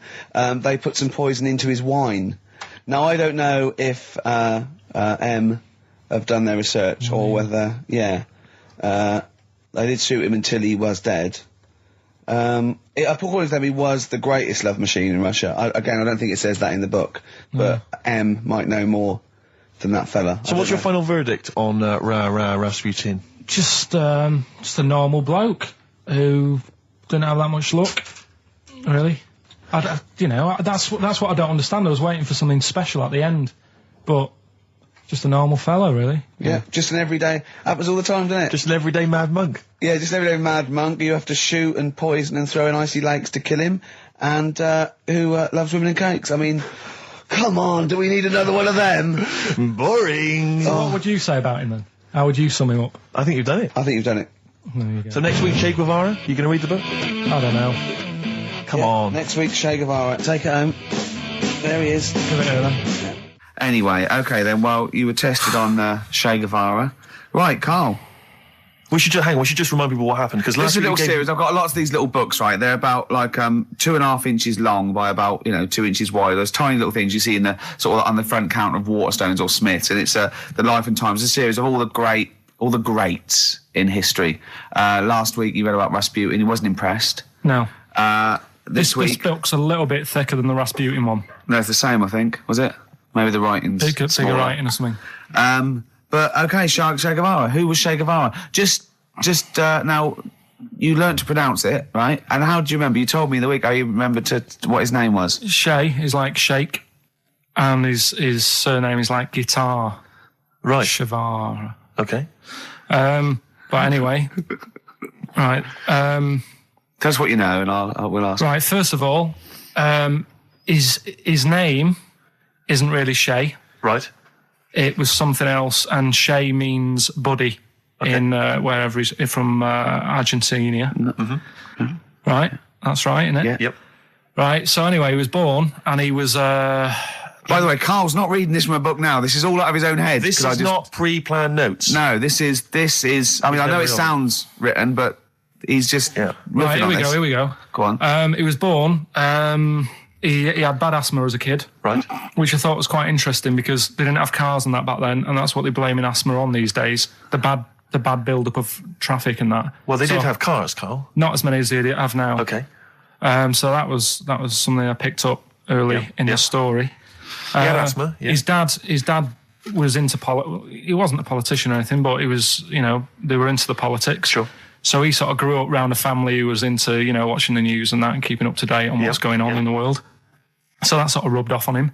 He went to school. He was doing stuff on medicine. Yeah. Yeah, he wanted to be a doctor, or he thought he did. Yep. Anyway, he learned really quick. He did like 6 months work in about 3 months. So he could have some time off school or something. Right. So he took that time off and went to travel South America with his mate Okay. on a motorbike. Yep. Yeah. And he saw all this bad going on in the world. And he thought, oh, this is bad, this. Yeah. I could do something here. I could change this, make it a nicer place to live. So he said, what I'm going to do is join a gang that sort of is against the like the government. Yeah. Right. Right. I'm all right so far. Yeah. You're doing very well. Right, and the woman who he met, who was like running this gang, is a woman called Hilda, who he later married. All right. And Hilda introduced him to Castro, Right. who was like the head cheese of the gang. Right. Who wanted to change things. Okay. And so she said, like, this is. I think his real name was Engelbert or something like that. Ernesto. What? Ernesto. She said, this is Ernesto. He does medicine. Should have him in our sort of army. So when there's injuries and that, he can make people better. Yeah. So he said, yeah, all right then. So he joined the gang and they went like went to sort of. I'm chopping it down a bit. No. No, sure. really- You're condensing. It's not in real time. No. So anyway, so they go. It feels like it. You see, this is why I just wanted you to ask me questions. Well, listen. Let's cut to the chase then. So, Okay. obviously, he made his name as part of the Cuban Revolution. Yeah. Yeah. Do you know what date that was? About. No, I don't. Okay. And obviously, so he was a big involvement in that. Yeah. In which country was he caught? It was caught in Bolivia. Yeah. How did he die? They executed him. Yeah. He shot him, and his last words before he died, right? The guy's there with the gun, and he wasn't scared. He wasn't like crying or anything. He said to the bloke with the gun, he said, "Go on, shoot me. Be a man." Yeah. He said, Yeah. and they shot him. And did it tell you what happened to him after that? His dead body? No, but Suzanne was telling me about this the other night. She said there's more to it than that. They stuck it in a glass coffin, didn't Yes. they? Yeah. Well, no, but before that, they cut off his hands and his feet. and sent them to the. No, and because they buried him in different places, and then they buried the body. I think they might have sent the hands to Fidel, but they buried him in an unmarked grave because they didn't want anyone to start using his grave or his tomb as a place of martyrdom. But of course, that just made him even more of a martyr because no one knew where he was buried. So it just meant that he was Yeah, even but that more wouldn't of work an anyway, because if they did find out, that's more places people can go and sort of grieve. Do you know what I mean? If you've got all Genius. these different graves, What with different parts of his body. well, you've got a foot over there, and it's like, well, you know, oh God. His head over there, Thanks for sure. what you're doing. He's a genius. Yeah. No, So all in all, essentially, what's your summary of Che? yeah, you like him more than Rasputin, don't you? A lot better bloke than Rasputin. I can understand why he gets one of those little books. Well worth knowing about, and good bloke. Did a lot, you know. Crammed a lot into his short life. Yeah, but yeah, interesting bloke. Just on the subject of Che Guevara, Steve called me up in the week because he was going through the duty log. We love the complaints on the BBC duty log, and someone had written in because one of the Blue Peter presenters was wearing a Che Guevara T-shirt. And what did the bloke say? Yeah, this is a series of people can phone in and write and complain to the BBC about different things. Why would you complain about wearing something? Well, this was the thing. Is you complain about the best. I mean, there's been some amazing complaints. Oh, there's some great ones. The best one, my favourite one that wasn't a complaint, but was actually just someone had to phone in. Was what an excellent edition of Kilroy this morning. Yeah, Which I but thought there's was lots of that. There's things like Esther was superb. Woman call one. Woman called. There was a brilliant one I remember once, which was Robbie Williams was wearing a Nike T-shirt on Top of the Pops last night. Product placement on the BBC. It's just all So things like that. pathetic. Yeah. But anyway, this was one phone call. There was a presenter on Blue Peter. She was wearing a T-shirt with Che Guevara's face on it. Right. And someone had written in and said, or someone had phoned in and said, very worried to see a presenter wearing Che Guevara's face on a T-shirt. Are you trying to turn my children into communist revolutionaries? Yeah. Imagine that. Imagine who's thinking that. Who's bothering to phone up with that information, Carl? Yeah. Who knows what they're going to say about this show? Yeah. I mean, you've been championing the work of communist revolution. Luckily, no one listening to this show can either write or operate a phone.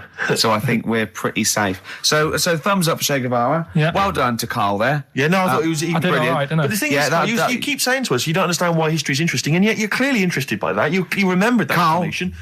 I've got another. Yeah. I've got a few in the series. Can I give you your next week's homework? Go on. There you go. Oh, Read it out. Hitler. Hitler, the life and times of Hitler. 1889 to 1945. Yeah. Yeah. Do you know much about him? What was the significance of that last date? Why did he? What was that last date, Carl? Why do you think he died in 1945? End of the war, Yeah. which I'm interested in. So this will have stuff about Anderson shelters and that. It might not be covered in the Hitler biography, the Anderson Shelter, but Just check if there's a special Anderson chapter, Anderson Shelter chapter. No, I'll look forward to this. Yeah, Be interesting. Powdered Egg is page 4. Yeah. Excellent. Well, we're going to play a hip hop. Yeah, it's time for a hip hop hooray. People are absolutely in love with this feature, Rick, as you well know, and I know you're somewhat jealous of it. Yeah. This week, I know that Outkast are currently on the playlist, aren't they, with their new single "Whole of the World"? Is that the whole world? Anyway, this is a track from the big compilation Outkast. It's just a sort of compilation of all their greatest hits, and this is a good one. It's called Rosa Parks. Play it, Carl. From their greatest hits album, that's Outkast, and a track called Rosa Parks. Like it. Yeah, enjoy it. Now, we just had a call from someone impressed by Karl, and Karl's very pleased because this guy has actually done a PhD on Che Guevara. So in theory, whatever subject he chose, in theory, he's probably one of the experts in the world on this particular field. Now, hello, are you there? Yeah, I'm here. Hello, what's your name? My name's David. David, now where did you do your PhD? Did it at UCL. Did it at UCL, mild college. And what was the actual title of the PhD? It was Che Guevara's influence on class struggle in Europe in the 60s. And what did you think of Karl's performance? I thought he did really, really well. The only thing, I'd never heard those last words before. So Karl actually knows something you don't know. Yeah, possibly. Although you presumably not take that as verified information. You probably wouldn't take everything Karl said as gospel. You'd probably look it up yourself, would you? I probably would have a look, yeah. Did you know about babies' eyes? Sorry? Did you know that babies' eyes don't grow? I didn't know that. You see, that's why you shouldn't take things Karl says as gospel. Because it come out with something, vaguely intelligent, and then say, "Did you know about babies' eyes don't grow?" Any questions that you'd want to test Karl on? Any thoughts? Anything he missed there on the history of Che Guevara? I think he did really well, and I think he should be congratulated. Because Karl has problems with understanding why people are interested in history, and even though he's been reading these books, he keeps saying, "Why does anyone care about history? Why is it important?" What would you say to Karl? I think he should maybe then look at who Che Guevara did influence and why he still influences people today. Yeah. Well, he knows that he influenced Citizen Smith, and he knows that if McDonald's ever wanted to swap Ronald McDonald for Che Guevara, it would cost him an awful lot of money. So he is trying to apply it to the modern world. He is having a go. Well, maybe you should think like why Rage Against the Machine have him on their T-shirts. Good point, Karl. Why do you think of that? Why do you think they have him on the T-shirts, Karl? I don't know. Maybe that was a design of the T-shirt. Maybe they wanted another T-shirt. Maybe they wanted Ronald McDonald, but didn't have any in. Sure. And they said, "Oh, we'll have that one there then." Well, thanks very much. Just before you go, do you think Karl would be an interesting subject for a PhD? Yeah, very much so. Yeah. Okay. Well, if you're not, well, hopefully one day you'll become a professor and you can maybe set that as some coursework. I could do, yeah. Karl Pilkington. Imagine that. Cheers, Dave. Having an MA in Karl Pilkington. Thanks very much, Dave. Okay, bye. Cheers, bye. That's good. My teachers never did that. What encouraged you in that way? Never said well done. So, Really? Yeah. But you never showed up. Yeah, you had to be in the same room. They were too really. busy saying, "Who are you?" yeah. No, but Mrs. Matthews, me head teacher. Oh, let's not lay into Matthews again. Not Matty she Matthews. said, Not never- Grimble Matty Matthews. I'd we used to call never her. be a high flyer. If she could see you now. What did she say? You'll never be a high flyer. She said that to me, mum and dad, Really? on a parents' evening. And that was after I'd played the drums in Little Donkey. She clearly didn't know what she was talking about. Table 60. Lisa Tarbuck. That's Corner Shop. Lessons learned from Rocky 1 to Rocky. I love that guitar. That's great. It's real glam rock. That's T-Rex and Bowie. I was going to play some from Ziggy Stardust today, but instead I brought in a different album. I want to play a bit of Bowie. Is that all right? Oh, of course, yeah, always. Yeah, bit of Beatles. Still to come up, by the way. With the education of Karl, last week he did Che Guevara. He did very well. Before that, the week before that, he learned all about Rasputin, didn't you? And this week you've been studying Hitler, haven't you? How does that go? How do you reckon that? It's a bit tough. Okay. I'll give you the full story later, Steve. Do you know much about him? No. So, they're all linked. All these stories I've been reading, they've all got a similar sort of thing going through them. They have a bit of a tough upbringing. Things aren't going well, and they seem to take it out on other people. Okay. But I'll tell you more later. Okay. Yeah, I don't think you can... I don't think Hitler and Che Guevara... It's the same thing. Che Guevara, when he was a kid, had like asthma. Right? He wasn't an happy kid. Hitler, he only had one ball. Well, I was trying to find about that. Yeah, seriously, he phoned me up in the week. I said, "How's it going?" He went, "I've skimmed it. I've just skimmed it. I was looking for the testicle thing. Now I don't know if they left that out or it's not true." Right. He was trying to look up that Hitler has only got one ball. I think they only did it to wind him up. Because it's like, you know, yeah, you might be taking over the world, but we're all saying you've only got one testicle. Sure. And it's So sort of did you look in the index and it's sort of Hitler, Adolf, family life, early childhood, testicles absence of. sort of skimmed through because One of. Mother, brackets other. Yeah. Albert Hall. Yeah. the only thing I could find was at one point in like when he was trying to run the place, there was a meeting going on. And somebody had put a bag in the meeting room and it blew up. Yeah, and but the I'm wondering table whether it was under protected the him. table. Yeah, but... Were you wondering if it it blew a testicle? It was the testicle was under the table. No, the bag blew off the ball. No, the ball sack was probably hanging below the protective top, and so that's where he could have lost. But why would he have only just lost the one? Because the way he was sitting. Cross-legged or something? Sure. Sure. Okay. Well, I mean, again. Last week we had a Che Guevara expert phoned up. Maybe they could. Maybe there's a Hitler expert this time who could maybe phone up and confirm the testicle theory. XFM 104.9. Sorry, I was going to back announce that track and just mention it was Elliott Smith and the track "Son of Sam." Well, I think I'd just better ask Karl a couple of quick questions about Hitler. Then we can get on with our lives. Okay, we can tick that particular box. Yeah, that. Okay, Karl. Put that particular dictator to bed. It's week 3 of his education. You've nailed Rasputin and Che Guevara. I don't want to lose complete sight of those. I'll maybe ask you a couple of those in the week just so you keep your mind on it. But Hitler, tell us the story. What have you learned? Do you want to ask some questions? No, not really. Just sum it up in a minute. What do you think? Can't do it in a minute. Well, can I ask some questions then? Where was he born? Austria. Tell us about his early life.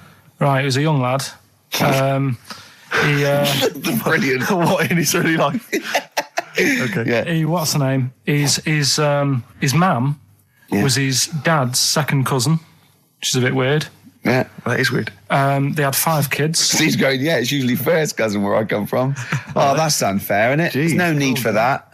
There was 5 kids, but only 2 of them, including Hitler, including him and his sister survived. The others died at an early age. Okay. Right. Anyway, so they grew up, and the mum died and the dad died and that. And he thought, what am I going to do? Because he didn't do well at school, didn't have many qualifications. No. He liked art. Did he have a GCSE in history? Liked art, right? And then, so he said, right, I'm going to go to Munich. I missed a bit out, actually. Jewish people were in Austria. He didn't really like them. Okay. He thought they got, special treatments and stuff, and just didn't like them. So he went to Munich, and he joined the army. Right. Yeah. Yeah. And he was in the army, and he got injured.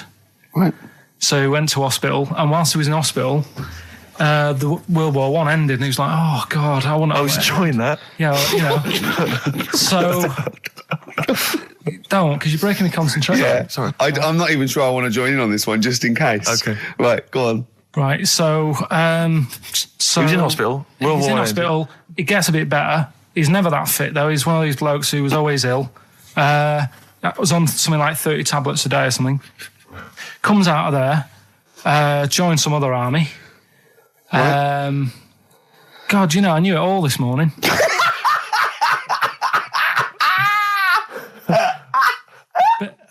I can see it running to ground. I just see his face going, I'm not nailing the fact, am I? And joined another army, and he was Listen, let's try and help you. So Here's a good bit. I remember this bit. He thought that war to men, right, was like childbirth is to women. That's how important he thought he was. All right. Right? So it's like, you fight for 9 months, and at the end of it, you own something, right? Yeah. So, he goes on and all that. He's in Berlin. Yeah. And he's fighting his way through, trying to take over countries and that. And he does he do Berlin? Does he? Sorry, wait a minute. Is he Chancellor yet? What year is it? 35. Where are you? Let's skip the kind of climb to power. Then he's now the dictator of Germany. Right, he's in charge. Yeah. And this is when he gets his own back on the Jewish people and that, and he's got his own little armies, and he's setting fire to Jewish businesses and all this. And Anyway, cut a long story short, he Please do. when he came to like fighting Britain, Yeah. came a bit sort of unstuck, Yeah. right? Started fighting Not back. so easy, is it, this world domination, Adolf? Britain was there, France was helping out, Yeah. Americans were helping out. Yeah. So he thought, oh God, so a bit late, but yeah, go on. he goes into a bunker in Berlin, Yeah. and it's all kicking off, Yeah. and apparently like Germany sort of surrenders, Yeah. says it's all over, forget it, we can't beat you. He was really annoyed with this, and he thought, oh, I can't show my face around here. So Because it would be embarrassing. he's with his missus, who nobody knew was his wife, Right. Eva, in this bunker. Yeah. And so he said, I've had enough of this. He shoots himself. Yeah.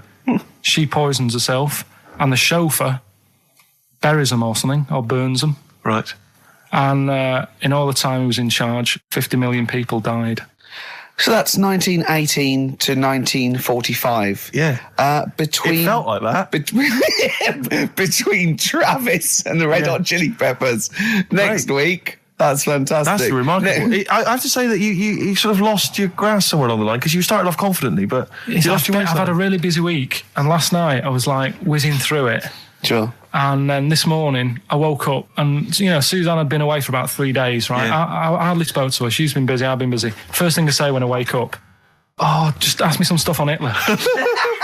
You are romantic. Oh, that's great. That's how stressful it's getting. But I knew it all this morning, honestly. No, but that's fine. I think you've summed up you've done that. Right, captured it in essence. just for a bit of balance, I've got your next week's homework. It's the same series. There's little books. There's tiny little books, just 3 inches long by 2 inches wide. crammed with so much information there. Winston Churchill. There you go. You'll enjoy that. Yeah? I'm getting a bit bored now, though. This is what happened in school. Think of the listeners. Did really well in infants. Once I got to secondary, lost interest. Was it the breakup between you and Harris? And Zoe. I'm wondering if you spiralled into something there. Yeah, because it's like all these other, these men of history. They always had sort of things happen in their early childhood, didn't they? Maybe yours is the Zoe Harris dress incident. Well, let's just refer to it as the Zoe incident. Yeah. From now on. Yeah. Winston Churchill, the bit I left out in the Hitler story, Hitler was scared of this man. Yeah. And I can tell you something else about Winston Churchill. Go on. He said he can remember being in the womb. And he was born in a public toilet. Play a record. He texted me yesterday about Hitler. He went, stop making me read this heavy shit. He said, I've seen in the back of this book, there's one on Elvis. No, I mean, it is interesting, but not when you have to read it. Do you know what I mean? Right. It's But do you more think you'd have read it in your leisure time? To be honest, No, you wouldn't have. I wouldn't. No. So do you want a week off? Do you not want to learn about Winston Churchill? Why don't you read it if you want to, and just if you get interested, then read on. I think Because that's that's what I did with school, and it didn't work. no. You decided you didn't want to. Yeah. Yeah. Okay. So- but hasn't that taught you something? Can't we just do it like a TV series? It doesn't go on forever. We've done 3 weeks. Give it a rest now for the summer. Yeah, because most series last for 3 weeks. Well, you know. Yeah. I'll be testing Karl on the new re-education of Karl, as you know. He got a GCSE. It's the last one, isn't it? In history. It was the last heavy sort of one, yeah. No. So Winston Churchill. Well, yeah, because we're going on to more sort of metaphorical and metaphysical pursuits, aren't we? Not that book. Yeah, that's the Aesop's Can't read Fables. that in a week. You don't have to read it. Right, Just that's Just choose the ones about the foxes eating penguins. You'll like that. It's time for the re-education of Karl Pilkington. This week, Karl was studying the life and times of Winston Churchill. What did you make of it, Karl? What did Churchill do for Right. you? Last week I made a bit of an error with Hitler. Yeah, you Go on, just why? Tried to remember too much, and it was way too much for me. Sure. So what I've done this week, sort of flicked through, got a few of them basic facts. Yeah. And what I've learned, right? Bit weird the way all these people have something in common, that they're all a bit weird when they're younger. Okay. They've got Go on, some sort of illness. go on. Well, Rasputin, he wasn't well as a kid. Yeah. Che Guevara. Oh, this is Rasputin, the mad monk, wasn't well. Yeah. Yeah. Che Guevara. Yeah. Asthma. Asthma, really bad asthma. Yeah. Hitler, He was Only a one ball. bit mental. Yeah. Only one- his mother. He was got a bit mental. That could be libelous. Yeah. And who have we done? And Churchill. Yeah. you got lost there. Very weak child. Was he? He only spoke to his dad 4 times in his whole lifetime. Really? Yeah, didn't get on with his dad. Right. And I think one of the times when his dad spoke to him, he was having a go, saying he didn't do as well in the army as he wanted him to. Right. So that's pretty sad bit I picked up of it. Yeah. Anyway, So that spurred him on anyway. yeah. I'm not going in all the ins and outs. Very important bloke. Okay.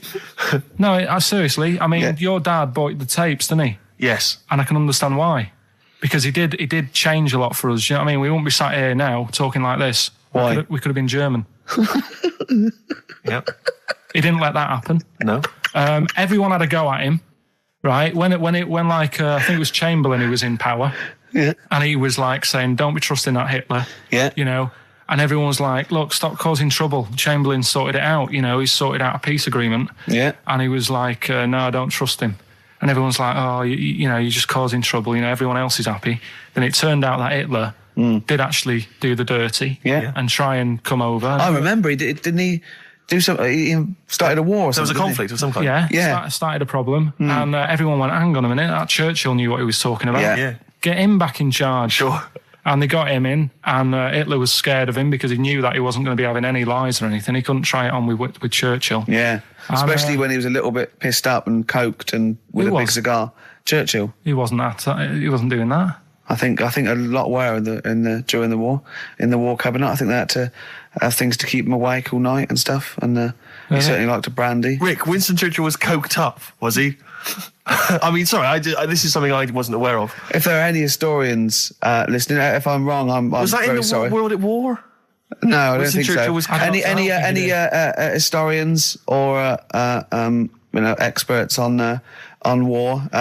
Did Churchill and not some of the other people during I think the First and Second World War take a little bit of cocaine? So when he said that Doctors certainly used to. Hitler liked cakes, would they be like the funny sort of cakes? No, he probably did like a little bit of Madeira cake. Right. Yeah, that's probably nothing like that. Sorry, carry on. So anyway, He beat the Bosch. yeah, did all that. Oh, that's steady on. His personal life's nothing to do with it. And the most amazing bit is, right, he wasn't fit, and he had a couple of Oh, strokes. he's a good-looking bloke in many ways. No, he had a couple of strokes, but he had a stroke on, say... We've had that. He beat the Bosch. He we liked talked to have about a couple of beating the strokes. Bosch, yeah. Let's not get into innuendo, Carl. It's stupid. Right, say he had like a stroke on a Tuesday. He was up and fighting again on a Wednesday. Really? He was a strong bloke. Yeah. And then he died at about the age of 86 or something. He's a good lad, wasn't he? He was really good. Yeah. Is he the one you favour most of all the I'd ones say you've out of all... I mean, Rasputin, I don't understand why he got... Like I said, I don't know why they made a book on him. No. No. He just didn't deserve it. No. Che Guevara, you know, he had his time, I suppose, and Yeah. did a bit good for certain people. Sure. Sorted Cuba out. Yeah. Doesn't really affect me. No. Hitler, I mean, enough said. Yeah. Bad bloke. Churchill sorted it all out. Yeah. And like I So said, your favourite out of the four of them, the of those four, is Churchill. yeah. I think he's Brilliant. Brilliant. I agree. I agree with you, I think. What I love with your kind of sort of summary of these people's incredible lives is the way that it's almost like I remember in Lookin' magazine. I don't remember Lookin'. It was the Junior I TV remember Times. Lookin'. They used to have half a page, which was a comic strip, Yeah. summarising someone's life. You might have, say, 5-star, the story of 5-star. Yeah. Johnny Mango called in again. He's become our sort of official researcher on this show. There is evidence that Queen Victoria in Balmoral, with a young house guest, Winston Churchill, used to consume cocaine-filled lozenges. So there you go. Also, MDMA was a precursor of sort of ecstasy, a derivative, and that was big in the day, giving soldiers, you know, a little pick-me-up. So it's not so mad, is it? It sort of Winston makes Churchill sense taking cocaine, because is he it? was into his speeches and that, and they say that coke gives you sort of, you know, the balls to stand up and say like... Not that that's a good thing. And No, you it's not. No. Definitely not. No. Right? But apparently it makes you confident, doesn't it? So you can stand up and say, we're going to fight them on the beaches. Yeah. And all that, and sound like you mean it. It's exactly, yeah. When he was sort of like, a little bit pissed up with his cigar on, coked off his tits, he wanted to fight. He didn't care where it was. He'd fight on a beach. He didn't care. He didn't care if he got sand in his new trainers. Exactly. He was boozed up. Yeah. You want to fight? Yeah. That's why he was coming hard. He was very much, you got to think of him as the Liam Gallagher of his day. Yeah. Oh, dear. Bad. Do you know what a fable is? I'll try to explain briefly. Do you know what a fable is? I've got Carl? a rough idea. Okay, it's a thing that uses sort of metaphor, analogy, just to explain sort of morals. I mean, they're very old for a start, and it's all. I'll give you an example of one. A quick one. Oh, the one about the dog with two bones. He goes to a dog's got a bone. He sees a reflection in the lake, and he thinks, "Oh, that dog's got a nice bone. I'll have that." And as he goes to get that one in the reflection, he drops the one he's got, and that's one about I think You're I happy with your lot. was told one when I was younger. Go on. I think it was one. This young lad, he's got a dog, right, and he sort of is about 8 years old, and this dog, he's had it since he was about 4, and it's a bit tired now, and he chucks sticks for it, and it doesn't go for it. And he's saying to his mum, "Oh, I want a new dog because this one's useless. It doesn't do it doesn't have any fun with me." So they say, "Oh no, but Rover's a good little dog. You should look after it." And he's like, "Oh, I don't like it. I want a new one." So they buy him a new puppy, and it's running around, yapping about, and he's loving it, and he's playing around with it in the grass. And then one day he goes to the park and he's messing about and rolling about with it, and he falls into the lake, right? And the little puppy's like yapping at him, and he's going, help me, little dog's yapping. And then the old dog comes and gets his collar, and it pulls him out of the lake. And he goes, "Oh, God, why did I forget about you? You're the better dog." And he loved that one again rather than the puppy. I got a feeling that was Lassie. Well, yeah, that was an episode of Lassie. What's the moral? What's the moral there, Carl? What's that telling? What's that explaining through analogy? Sort of, don't forget the old. Look after old people. I remember there was one I heard once about a young boy who got trapped in a lake inside a cage. But he loved his trainers so much. He wasn't going to get them wet. But even though he had to get out there. And even though he thought that was the important thing because it's material value, he actually drowned. And the trainers were no good to him then. Star Sailor. Now listen, I'll give this one. This is an easy one. Now just think just what it means. They're not that hidden. They're not that cryptic. Just think what this means, okay? Okay.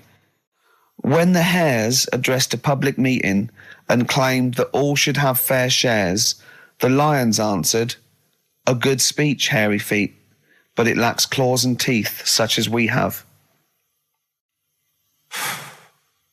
How would you use that? No.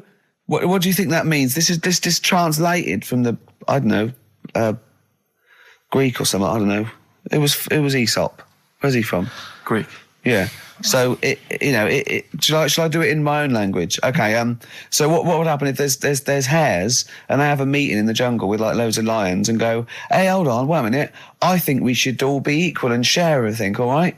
And the lions go, "Well, yeah, it's easy for you to say. We've got claws and teeth." Yeah. What does that mean? It's saying like, of course the hares want that because it's better for them. The lions get nothing out of it because they're already king of the jungle. That's right. So it's negotiating from weakness. Anyone can negotiate from strength, but negotiating from weakness is it's be lovely. It's a lovely utopian look at the animal kingdom. But the way you said it is better than the way they worded it. Well, that's because Ricky's very much the modern Aesop. I mean, many people have thought that. That's why he's getting a lot of awards with the TV show. For him, that's a fake. So look, I'll take that home and read ones you like and tell me about the ones you like, ones that click. I don't care if you only come in with like one or two. Go, I'll tell you what, Rick, there's one thing that I've learned from that.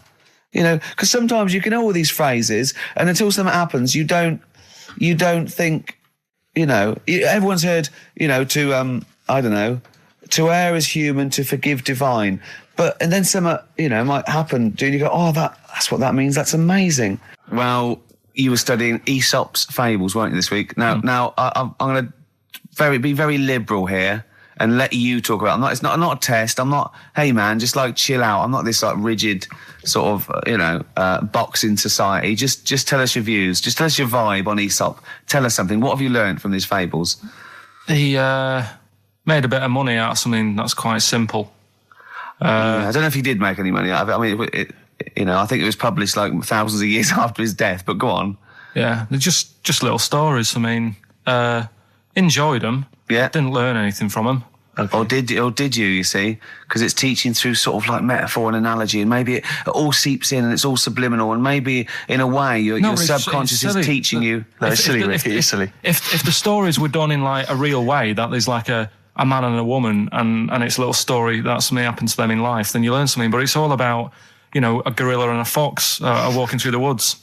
How often does that happen?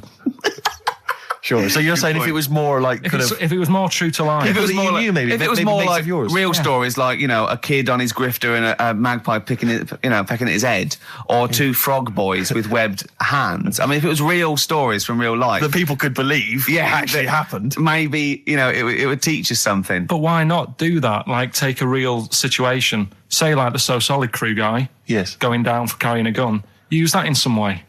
Do you know what I mean? As a warning, maybe about carrying guns. What about something like if you carry guns and that is illegal, you could have some sort of punishment?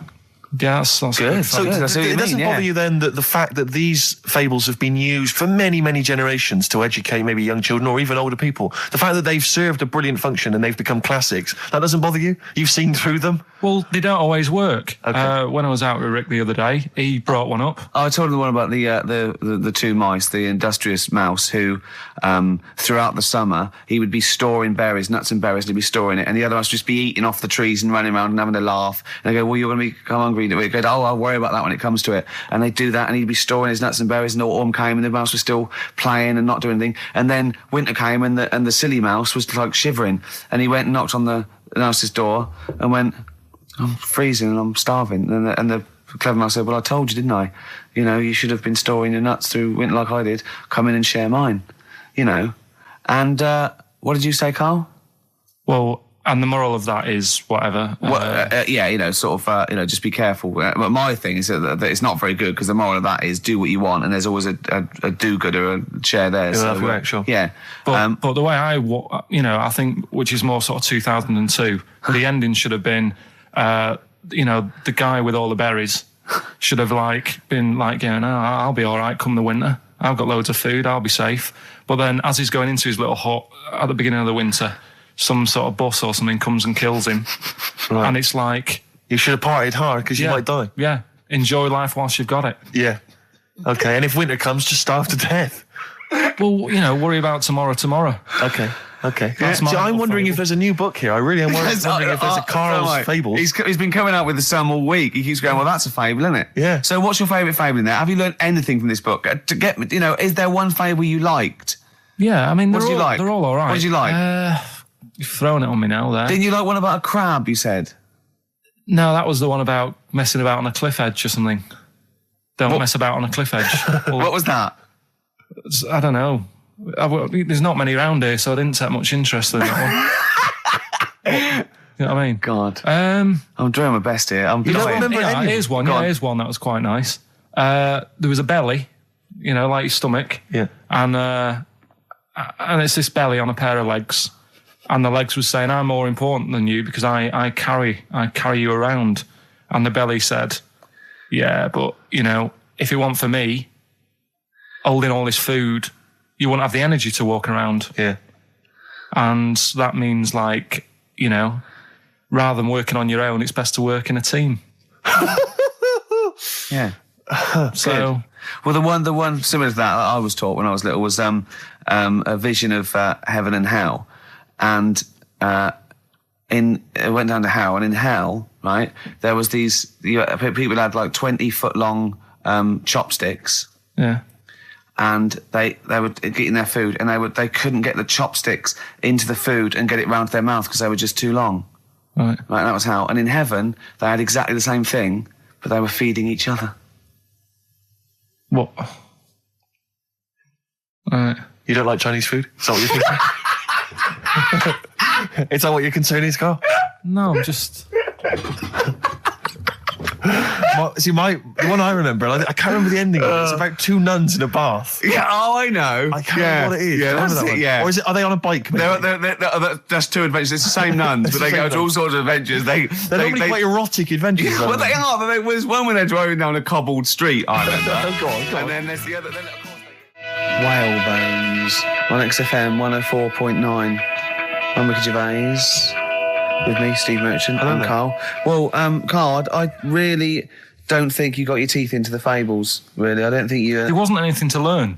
I read a couple, thought, yeah, that's all right, and put it down again. There wasn't anything to learn. It was all stuff I knew already, but made up with nice little foxes and bears and stuff. So... Yeah. But that one about, like... That one we spoke about, like, when the hares are going, we should share all our food, and the lion said, that's a good argument, but it hasn't got the teeth and claws that we've got. That's lovely, because it's sort of like, that's an indictment on sort of, you could say it's an anti-equality almost. You could get really sort of deep into that. You know what I mean? You could... No? Big philosophical ideas in a nutshell? Not interesting? No, not really. Okay, then. Well, you're going to hate this then. I've brought in the concise Oxford Dictionary of quotations. Now, just look at some of your favourites. I'd suggest going straight to things like Wilde or Newton or Churchill or You're a big Keats. fan of Churchill? Yeah. He's the boy. Yeah. Okay. Let's go through that old Kramer. Newton. Right. Right. Here's a famous one. Okay. This is Isaac Newton. If I have seen further, it is by standing on the shoulders of giants. Do you like that one? So there's a meaning in it. Yeah. Well, he hasn't actually stood on the shoulders of giants. So remember, he's an amazing inventor and mathematician, and he discovered the incredible laws of the universe. And he's saying, If you want a good view, move into a multi-story. He's saying, if I have seen further than the people, and he's being modest here, it's because I've stood on the shoulders of giants to get that view. If it weren't for all the people that have come before him with their great insight and knowledge, he wouldn't have seen what he's seen. He's taken his learning, isn't it? Those people have given him just say that instead of making up. That's what I've got a problem with. People don't say what they mean. Poetry, art, and... In life, though, people never say what they actually mean. And, there's loads of books on it. I don't know. But the point is that he's just summarised quite a tricky idea beautifully. It's beautiful. That gets into you much deeper than just the words, just the literal words. You know what I mean? One of my favourites is from an American novelist, and the quote is talking about the subject of fame and being famous. Yeah. Fame is a mask that eats into the face. Don't you think that's amazing? Meaning? Well, meaning that fame is something that is artificial, that you wear initially, you become famous, but it's ethereal, it's nothing, it's intangible, it's just an artifice. But if you stay famous long enough, you begin to think that mask you're wearing is really your real face, so that you begin to, think that you are more than you perhaps are. Do you see what I mean? In the way that fame and power can corrupt. I know who said that. It's an American novelist, I forget his name. Yeah, it's all right. Yeah, there's something in that. Yeah. Pick another one, right? Let's have a look. Bernard Shaw, he's no slouch. I think maybe when you take this book of quotations home, Carl, you should maybe just draw up maybe a list of 3 or 4 of your favourites and tell them next week. I want to do Shaw and Wilde. I look at Shakespeare as well. He's... Are you a fan of Shakespeare? No. Go on, what's your problem with it? Just the way they speak. I can't follow it. Yeah. Yeah. Do you like West Side Story? It's really old as well. I can't relate to it. It's like years and years ago, isn't it? That's why I like Churchill. Because 1940s. Yeah. Look at this. This is Shaw, okay? There are 2 tragedies in life. One is not to get your heart's desire. The other is to get it. Again, how would you see that in your little... Well, that's one homework then. I'll mark that. That's your homework. You've got to work that out. You've got to tell me what you think of it. Say again? Don't ask Suzanne. It's there. All right. There are 2 tragedies in life. One is not to get your heart's desire. The other is to get it. Okay? Take that home with you. And we'll be hearing Carl come up with some amazing quotations next week. Yeah, pick out your favourites. Well, just read that book anyway. Can I just say, this is one of a beautiful, it's Keats, right? What do you think of this? A thing of beauty is a joy forever. Its loveliness increases. It will never pass into nothingness. See, this is just like how it was at school now. The last couple of weeks have been quite interested in what you've been giving me. Now it's really like, Okay. I really don't care. Now, what about this? Now, I'm not I did interested. philosophy, and philosophy is obviously the quest for knowledge. And look, listen to this though. This is what Keats came out with. Philosophy will clip an angel's wings. Isn't that beautiful? Yeah. Don't be constrained by what's, dream a little. You know what I mean? Just go beyond. I don't agree with it, but it's a lovely bit of poetry. Yes. Yeah? So you're going to read that for me, are you, Carl? Yeah? Just pick out 5 of your favourites. Yeah. The ones that mean something to you. And then next week I'll bring you in pictures of animals. Brilliant. Okay? We'll do it. Okay, and some sweets. Black Rebel motorcycle club. Whatever happened to my rock and roll? Well, near the end of the show, just time for the re-education of Carl, revisited. Mm-hmm. Still got Nick Cave to come, haven't we? Absolutely. Now, Carl, you read a quote book. What did you learn from it? What? Tell us some pearls of wisdom. Just keep it down to 1 or 2, your favourite things and why you like them. Right, well, you said just pick a couple. Yeah. Right? So I've wrote a couple down last night. And what I did, so they weren't boring, right? I've sort of... I don't think you can ever be boring, but go on. But what I've done, I've took like different ones. So I've took a good one that I think, that's a good quote. That was worth putting in a book. I've put one that isn't really a quote, so I don't understand it. Oh, yeah. One that isn't clever. and a funny one. So a bit of variation all out of one book. Oh, how long did this take you? What did you do? Did you sort of like sit? About half an hour last night. And did you sit sort of like quietly at a desk or something? No, just in the lounge with the telly turned down. Oh, right. Just to give a bit of light to the room. Just had it on, but turned down. Have you figured out lights yet? So the first one, never heard of him. This guy called Dean Axon. Right. And this is a good one. He said, the memo is written not to inform the reader, but to protect the writer. That's good, yeah. Stuff, that's very good. That's Very relates a lot to, office life and so on. Yeah, modern world and that. Mm-hmm. Right, so then I thought, so I wrote that down because I liked it, and that's what he said to do. Second one isn't really a quote, it's more of a poem. Okay. So how does that work? Well, that's okay. Just read it. Right, well, it's about suicide. Okay. Right? Razors pain you, rivers are damp, acids stain you, drugs cause cramp. Guns aren't lawful, nooses give, gas smells awful, so you might as well live. Lovely. That's from Dorothy Parker. I'll tell you what. It is, yeah. I hate it. I hate that. Why? It's nothing to me, that. I think that... It's just a weak, shallow piece of mock comedy. This is why I did it in that order, because that's what I thought. It's sort of like a zany vicar would write from living in Frome when he's about 55 and get it published in the... I hate it. All right, so you're saying you're not a fan of Dorothy Parker's work, right? Yeah. Now, the next one, Oscar Wilde. Yeah. Right, he's known, isn't he? Yes. Look what he comes up with. All art is quite useless. Well, that's... What's up with that? Well, it isn't added art. No, I know, but it's... Go on, next. But how has art helped you? How has it been useful to you? It was a bit of a... It's one of the only things I like doing at school. Right. Do you know what I mean? When I made that little clay man, fixing a car. Yeah. You made a clay man fixing a car. I'd forgotten about that. How can he... I think that's stupid. And especially that it's gone in a book. Sure. Do you know what I mean? Okay. It's easy to diss things. Yeah, it's harder to do things out. You're right. I don't think art is useless, by the way. But then you don't have to agree or disagree with some of these things. Some of them are, sometimes it's just their thoughts put eloquently or poetically, isn't it? And it's just, to provoke a reaction as much as anything. Yeah. Well, and the good one, Ozzy Osbourne. I mean, sorry, but just go back there. The irony is that is art. That he was an artist, wasn't he? So, but so you don't like Oscar Wilde, but you prefer Ozzy Osbourne. Yeah, go on. Ozzy Osbourne, cracking one. This funny and educational.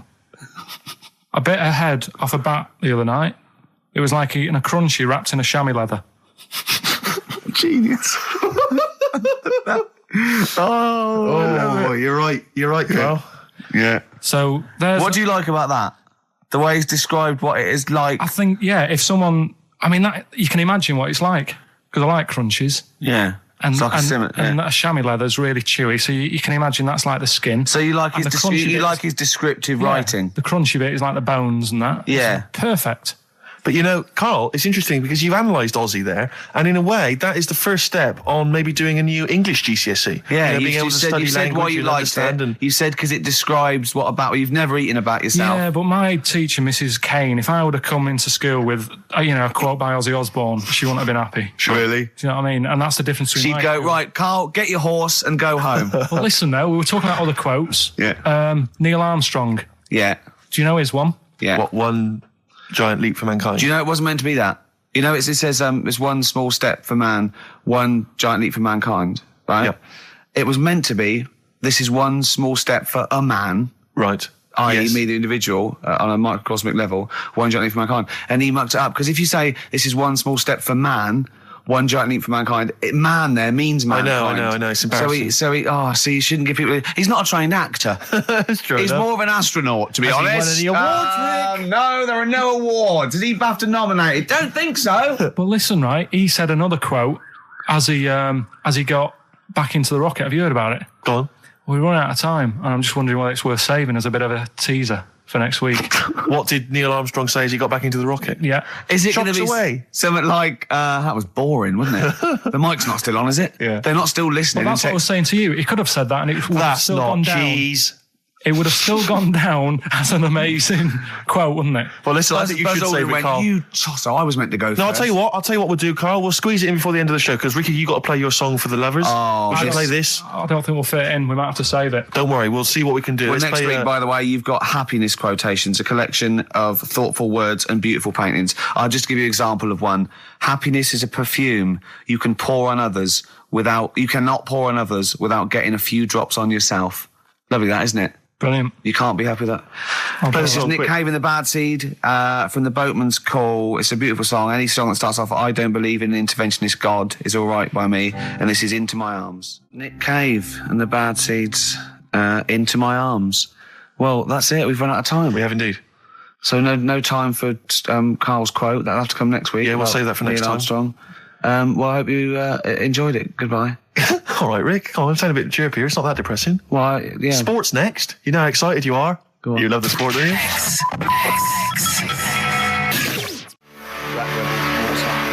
Spread Your Love on XFM 104.9. I'm Ricky Gervais, with me, Steve Mitchell.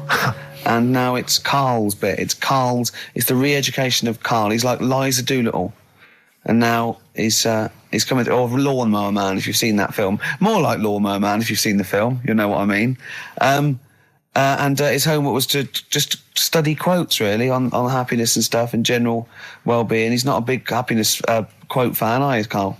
Not really. So what have you done? You've come up with something, haven't you? Right, yeah, I told you, right? Because a lot of these are just things you say every day. They're nothing special. So what I'm doing... Well, you say them every day. Well, the sort of things you come out with and you don't even think about it. Do you know what I mean? Yeah. They're on the TV all the time. People on the radio are saying these sort of little quotes. Sure. And what I've done is, remember that programme on Channel 4, Faking It? Yeah. Where they got some, like, posh kid to be on a door and all that. What I've done, I've... Imagine if that was the pitch for the show. Dear Channel 4. Just going to get a posh kid on a door or something? Yeah. Yours Come sincerely, in. Carl. Come in. Yeah. TV producer. Yeah. Go on. So what I've done, this little book of quotes, happiness quotes, I've picked two that are real, Okay. and I've made one up, right? And we've got a guess. And you got to guess. Okay, what then, one it is. go on. Well, I'll tell you what, Rick. Why don't we, when we've heard them, we won't confer. No. You'll write down yours, Yeah. A, B, or C, and I'll Yeah. write down mine, and we'll Sure. see how it Okay, works. Carl, off you go. Right, and just because I'm looking at this book, it doesn't mean I'm actually reading. No, I know. Don't no, worry, I know. we're clever. No, we Why know. are We on there? can't see yet. Can I Yeah. call my bluff? Yeah. Go on Okay. in. Nothing is worth more than this day. Okay. Yeah. Eh? All right. Yeah. The way I see it,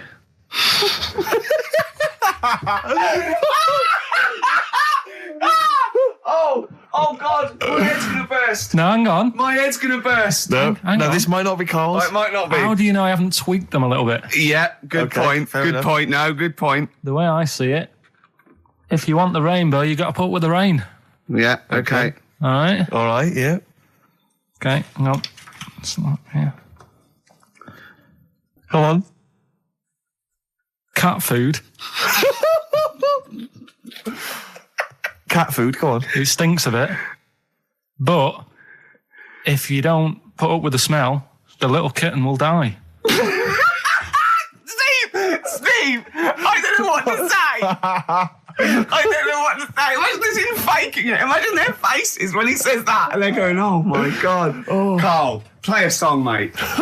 We'll have to confer on this one. By Blair.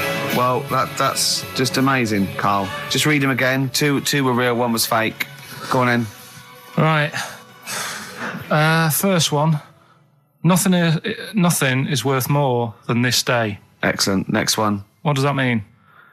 Well, cherish now, cherish your time. Okay. Because you can't get it back, and that's the way I saw it. Carpe diem, whatever it is, seize the day and all that. Okay. If you want the rainbow, you've got to put up with the rain. Yeah, of course. Yeah, rough with the smooth. It's not all plain sailing, but rainbow's beautiful, but it comes because of the rain, which you might not like. So make the most of everything, and good. Cat food doesn't smell good, but if you don't put up with it, then the little kitten will die. Right, now, Carl, that is a good effort. Now, that one's yours. I mean, obviously, right? Right, no, but it's a good effort, right? I mean, it slipped seamlessly into the others. Yeah. I don't think it didn't. No, but it's good. I mean, we knew it was that one. But what I will say is, it's good, but what you don't know, maybe subconsciously, is, I mean, it's very similar to the putting up with the rain and the rainbow. But that's good. Why do you think that? Well... What does mine mean? Well, even though it smells bad, it's good for something. Right, so I didn't look at it like that. What did you look at? I kind of thought... Was yours more specifically about cat food, generally? Because normally it's an analogy. Yeah, or a metaphor for something, much bigger. Well, no, the way I mean, Dolly Parton, who I think did the rainbow rain thing, she wasn't specifically concerned about weather conditions. No. It was a sort of general idea. It's all about life. Yeah. Well, that's what I've done. Go on. I've used an everyday thing. Yeah. And put it with today's problems, right? Go on. So, my girlfriend, she might like to go shopping for clothes. I hate it. Right. But because I love her, I put up with it. Ah, that's nice. Yeah? Yeah. So, you love that little kitten. You can't stand the smell of the stuff you got to feed it. But because you love it, you go, well, I'll put up with this just for a few minutes, and then I can squeeze its head later and give it a little... Sorry. Can we go back? Stroke its head and stuff. Oh, right. Yeah. Sorry, it was a bit of a slip, was it? Squeeze its little head. No, Yeah. Well, that's just the thing that I do with cats. Put it in a bag and drown it in a lake. I can feed it and then I can throw it against the wall. Exactly. So you didn't see it like that, did you? No, that's very good. So it's about love, is it? It's about putting up with the bad things for something you love. Yeah. Well, that's nice. But Carl, you seem now to be convinced and rather smug that you've tricked us and that you've fooled us and that we didn't understand it. Well, I say that's your fault, not ours. No, it's not, though. I mean, look, that man in Forrest Gump, he was a bit of a nutter. And he came up with the life as a box of chocolates thing. Yeah. Now, if that was in this book, you say, oh, yeah, brilliant, good bit of work. But if he was sat here doing the show with you, you'd be taking the mickey out of him. Sometimes I feel he is. No, but Carl, I could. In fact, if people are out there, we're too lazy. Could you write down everything Carl's ever said? Because I think we could publish that. Yeah. He said one today. He saw my salamander. It's not a euphemism. He saw my salamander, and it's just sitting there in the tank. Your exotic pet. Yeah, and he's worried about there not being a lid on. And he said, I went, what are we worried about? He said, wow. He said it sits there for 24 hours a day, obviously planning to get out. Well, it's got nothing else on its mind, and the daft thing is, he has actually got the lid ripped up a little bit. It's got nothing else to think about. And it'll be looking up there, and it's going to get out. But what's the worst that could happen? What's it thinking? What do you think it's thinking, this salamander? It's got its eye on the DVD player. I could have Ian be down the market. Well... Oh, God. Are they dangerous? Can I just say something? Are they dangerous? I think the salamander's thinking exactly the same things as you. I mean, to look at you, you've got the same expression on your face. You know what I mean? You're dressed in green as well. You've got a little round sort of Hamburglar type head, like the salamander. Very similar. And yet I think you bonded with it, didn't you? Yeah, but I probably would have tried to get out, but my little paper round bag would just hang on the corner. Yeah.